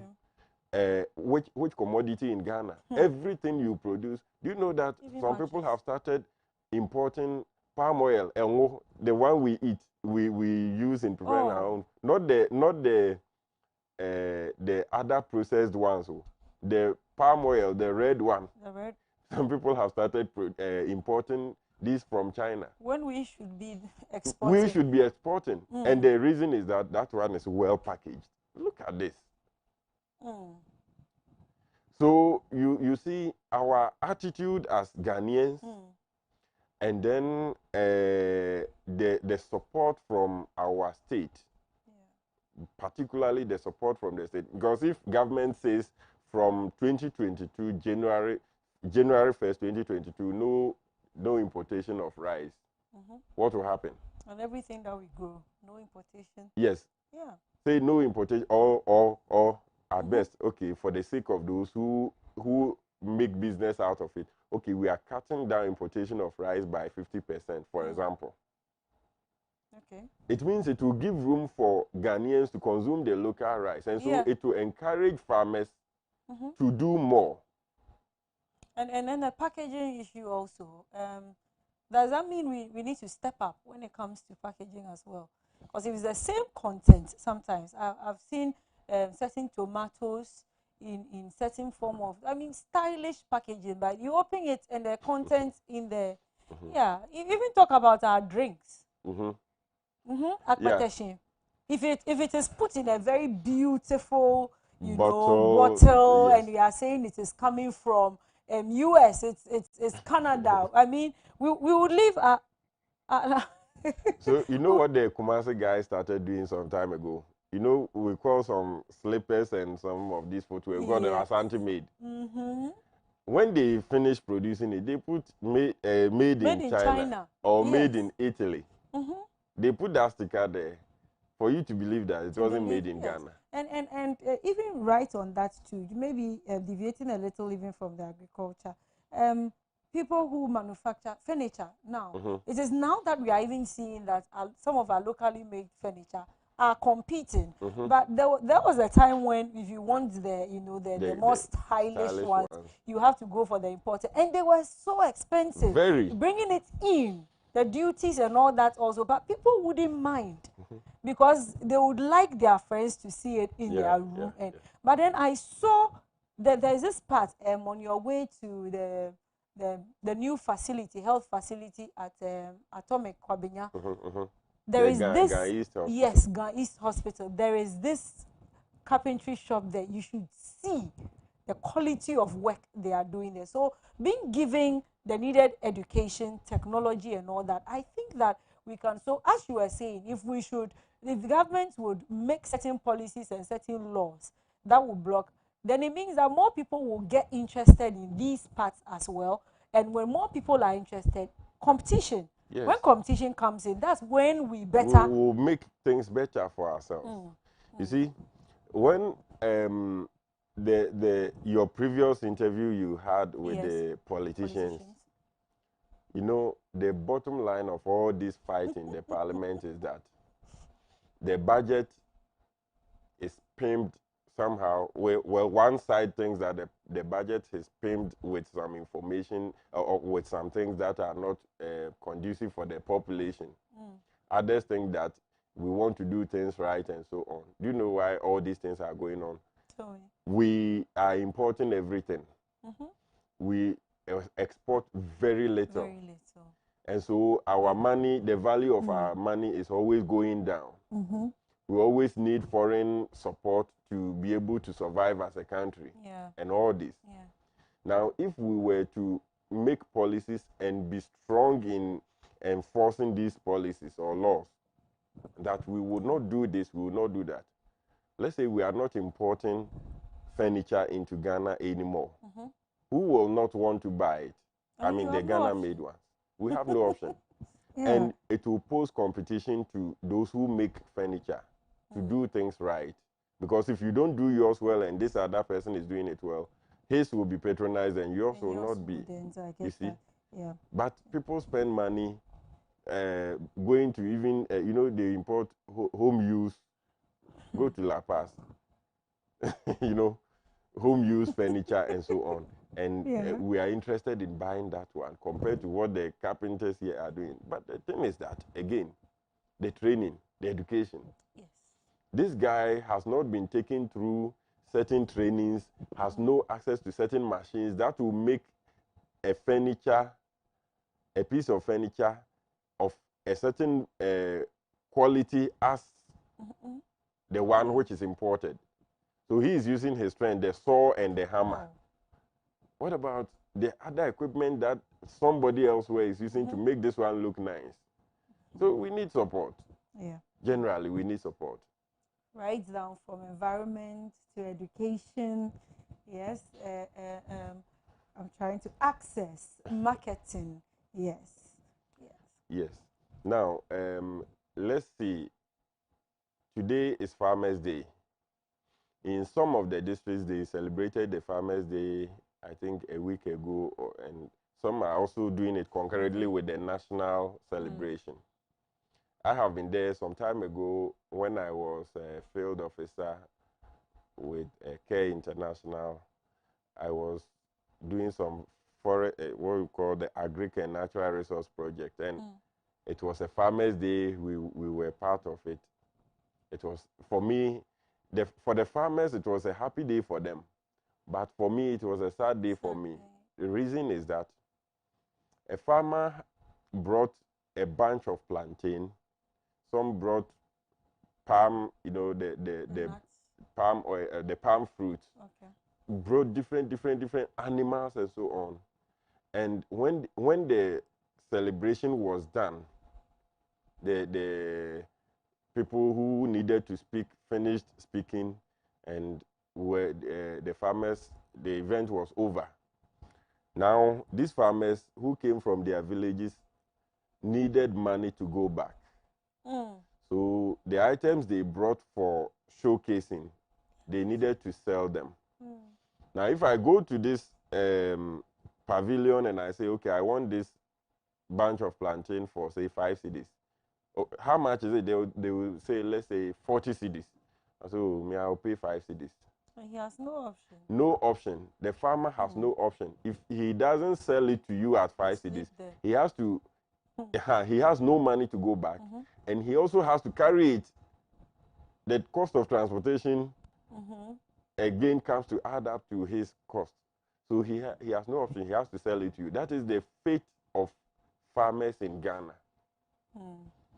No regulated prices for them.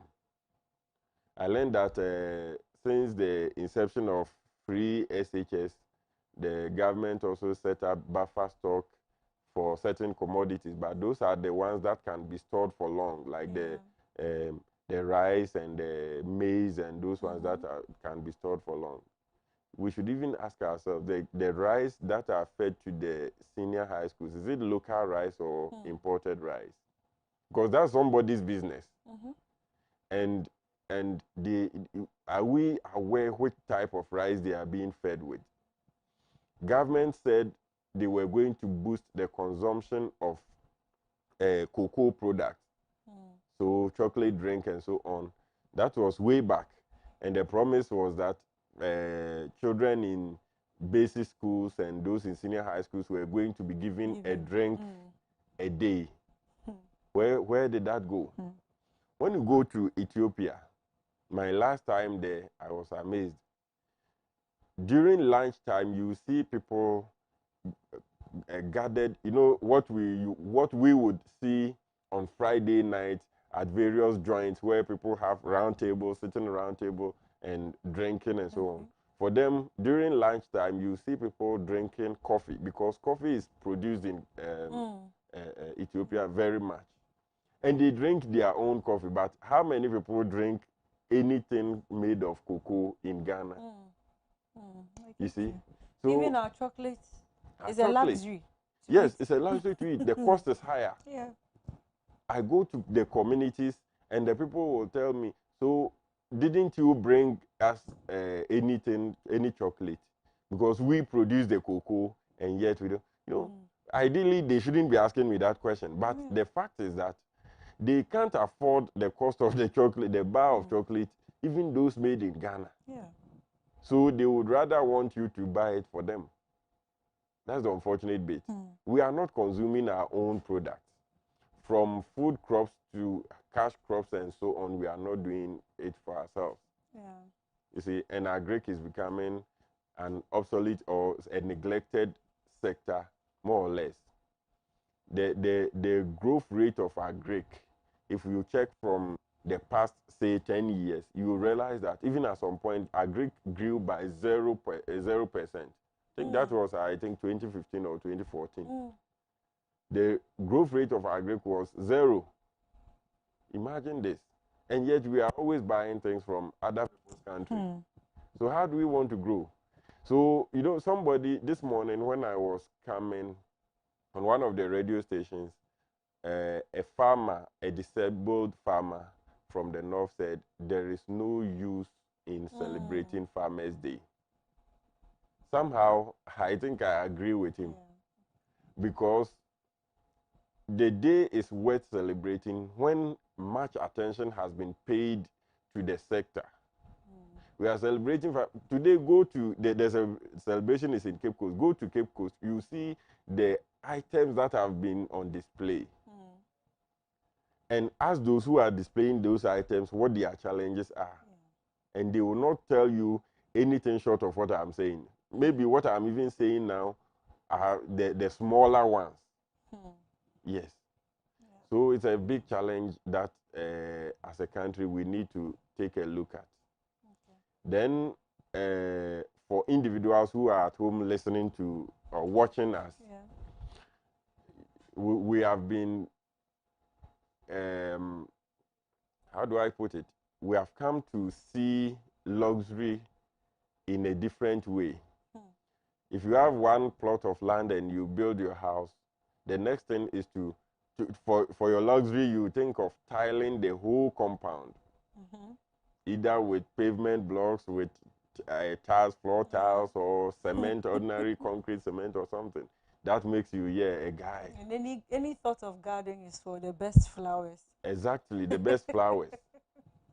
But you remember that some time ago when hunger was looming, one of our former heads of states, instituted this Operation Feed Yourself.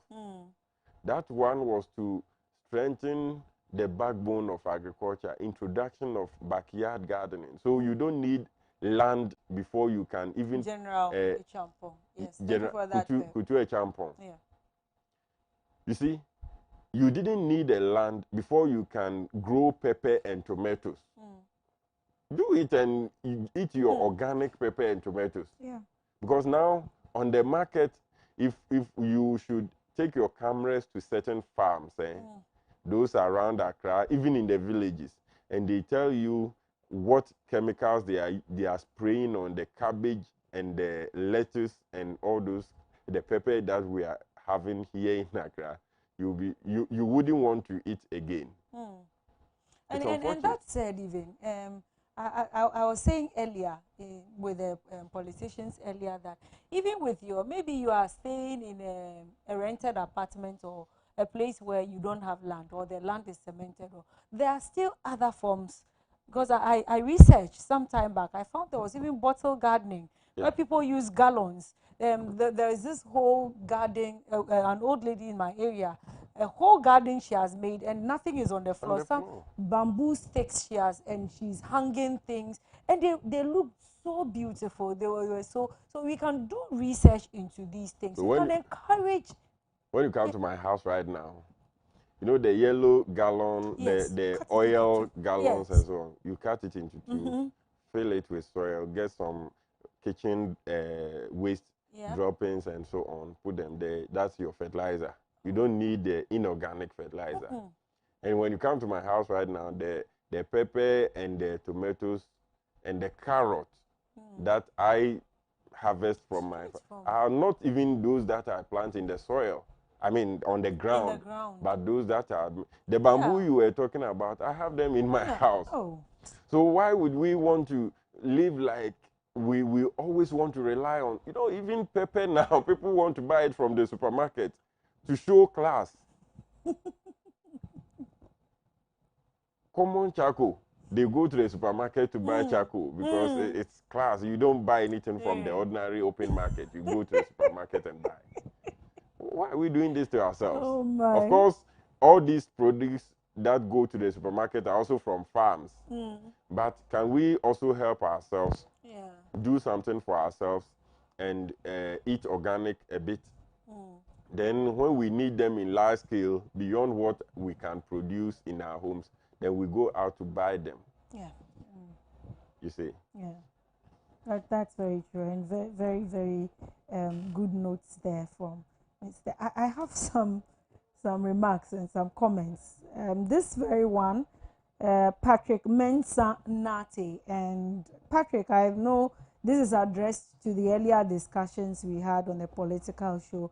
James is always amazing and his analysis very factual and objective. Such great leaders. Keep it up. From Mami A. Sarkodie, great delivery by Mr. Okatachie Amo Wilberforce. Wow. I didn't know Okatachie was smart. And then from Maxwell, fantastic delivery, Daddy.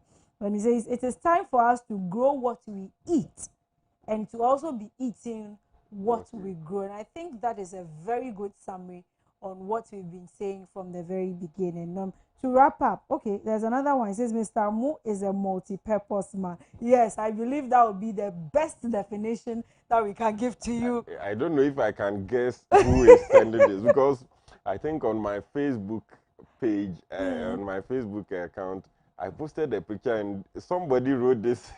The multi-purpose man. He said he used versatile. Okay. Because they see me doing different things. Yeah, but I mean, we shouldn't limit ourselves at all. We shouldn't limit ourselves. And that's one thing I try my best not to do. Like in my house, if even it's paint, I looked at the painter painting once and I said, hey, this man is doing, I can do it too. Then you try the next time the house was dirty, I painted everything myself. And my dad went out boasting to his friends. My daughter painted the house. I mean, we shouldn't limit, go so far. I've started already, certain small planting. I believe I can go. My only problem is that when I move out, I don't know who is going to continue in the house. That is what pains me, and so it limits me a bit. But I think that it's about time, Ghanaians. So let's start doing something. We can do something. We can. Yes, we can. There's so much potential out there. And with that, I know that our time is up, but I want Mr. Wilberforce to wrap up on this for me. What do you think are some of the things we can do? I know on your submission you've highlighted on some, especially when it came to the issues or the challenges facing us. But what do you think? Are there any side notes, things that we can do as a nation, as a community, as individuals, to also make agriculture not just attractive to the youth, but attractive to everybody? When we are doing it in our house and is reaping some benefits, I'm very, very sure, irrespective of whether it's being taught in school or not, we can learn a thing or two that we can replicate in future. Okay, so I will start from the young people. That all hope is not lost. That's true. The fact is that we have to survive. Look at when COVID came. If COVID had been so intensive up to this time, where would we be? Would we say we would sit down and die when we have the land and everything to grow food and eat? So we have to do it in our own way. Go into agriculture, find a means. You know, some of the youth I train, I tell them that the production chain is long. You can find yourself somewhere along the line. If you don't have the land, think of providing services to farmers. What about that? Yeah. If you can't provide services to farmers, think of maybe buying from farmers and then doing... And not cheating them. Of course, of course. You see, so you can't provide services like maybe spraying services, giving them inputs and so on at a price and all that. You can't be weeding or pruning their farms and so on. Then think of buying from them. Buy and also sell. Yeah. That's part of the chain, the value chain of all these commodities the farmers are doing. Because if the farmer has to go harvest, come and take it to the market, you know. So, but if he knows that there is an off-taker, if I produce my cocoyam, there is this gentleman or this lady who will come and buy in bulk, and then I have my money and continue my farming. That's also okay. So stay along the chain, find yourself somewhere, and also make money out of it.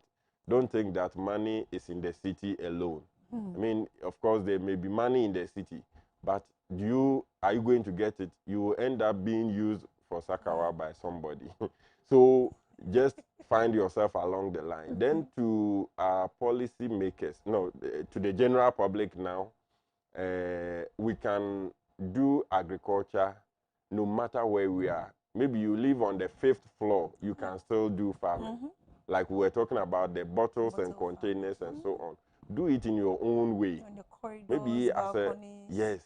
as a hobby. Just do it, something small, and make fun of it. Just take it as an exercise, and you will still be interested. Now, when you know you are harvesting this and this, you will now think about, okay, what about that land over there, one plot that the person is not building now? Should I go and talk to the person and start something over there? When he is ready, I will, of course, quit. You know, you can start something. Then to the state. That is where the biggest problem is. The reason is that the interests are entrenched. This party comes with sponsorship from this government or this company or that company. So they want to give everything to them. Import this, bring that. But can we, for once, think of ourselves as Ghanaians and think about our economy and think about the speed at which the dollar is rising against the cedi? Because all these things are contributing. In fact, if we stop importing food alone, the cedi will rise up very high against the dollar. But because we are importing everything, now we don't get that. So I think the state should. I was thinking that in this recent budget we would have seen that imports of food is cut by this percentage, and so we are relying on homegrown food and so on. But That's not happening. All right. So that's what the government should be helping us do. Okay. So that the future of this country, the young people, the children and the youth will see Ghana as a place to live. As having a future. We will have a future. Yes. People will not rush to the children. embassies and be bounced and will be crying and so on. Why do you cry when somebody says don't come to my country? But because of the conditions present, you know. Yeah, we are really enjoying this conversation. Unfortunately, that's all time would have us do. And so I'm signing off. But before that, I just have to say congratulations to all our farmers there. So Henry Safo, we're asking you to grow your own food. Pep, I know you're a natural farmer. And the likes of Jonathan and Co. As for them, I know them. They do well with the gardening at home. But Mr. Wilberforce is encouraging all of us to do something, start something. That I told you earlier on, that mineral water bottle, when you finish drinking it, that small bottle, you will be surprised it can grow some paposhito. Try some seeds. Go to these are agri-mats and so and they are not expensive. Some are 2 cedis, 5 cedis in a pack. Just grow a little and you see the wonders. When you grow and you see you are taking in some harvest, you see the joy and the fulfillment that it gives you. So I want to say thank you to these Mr. James Brown, the member of the NPP communications team, to Mr. Hassan Ibn Abdallah, Deputy Youth Organizer of the video constituency, and also, of course, to Mr. Wilberforce Amo, and to all of you out there who joined us, who listened to us, who are taking a thing or two, and also who contributed by way of their messages on the Facebook app. Thank you all, and thank you especially to my team here, the production team. Yes, I've mentioned their names one or the other, but I almost forgot Mary again too, otherwise there would have been a backlash. Thank you to you all. Enjoy this wonderful day. It's making our weekend very long.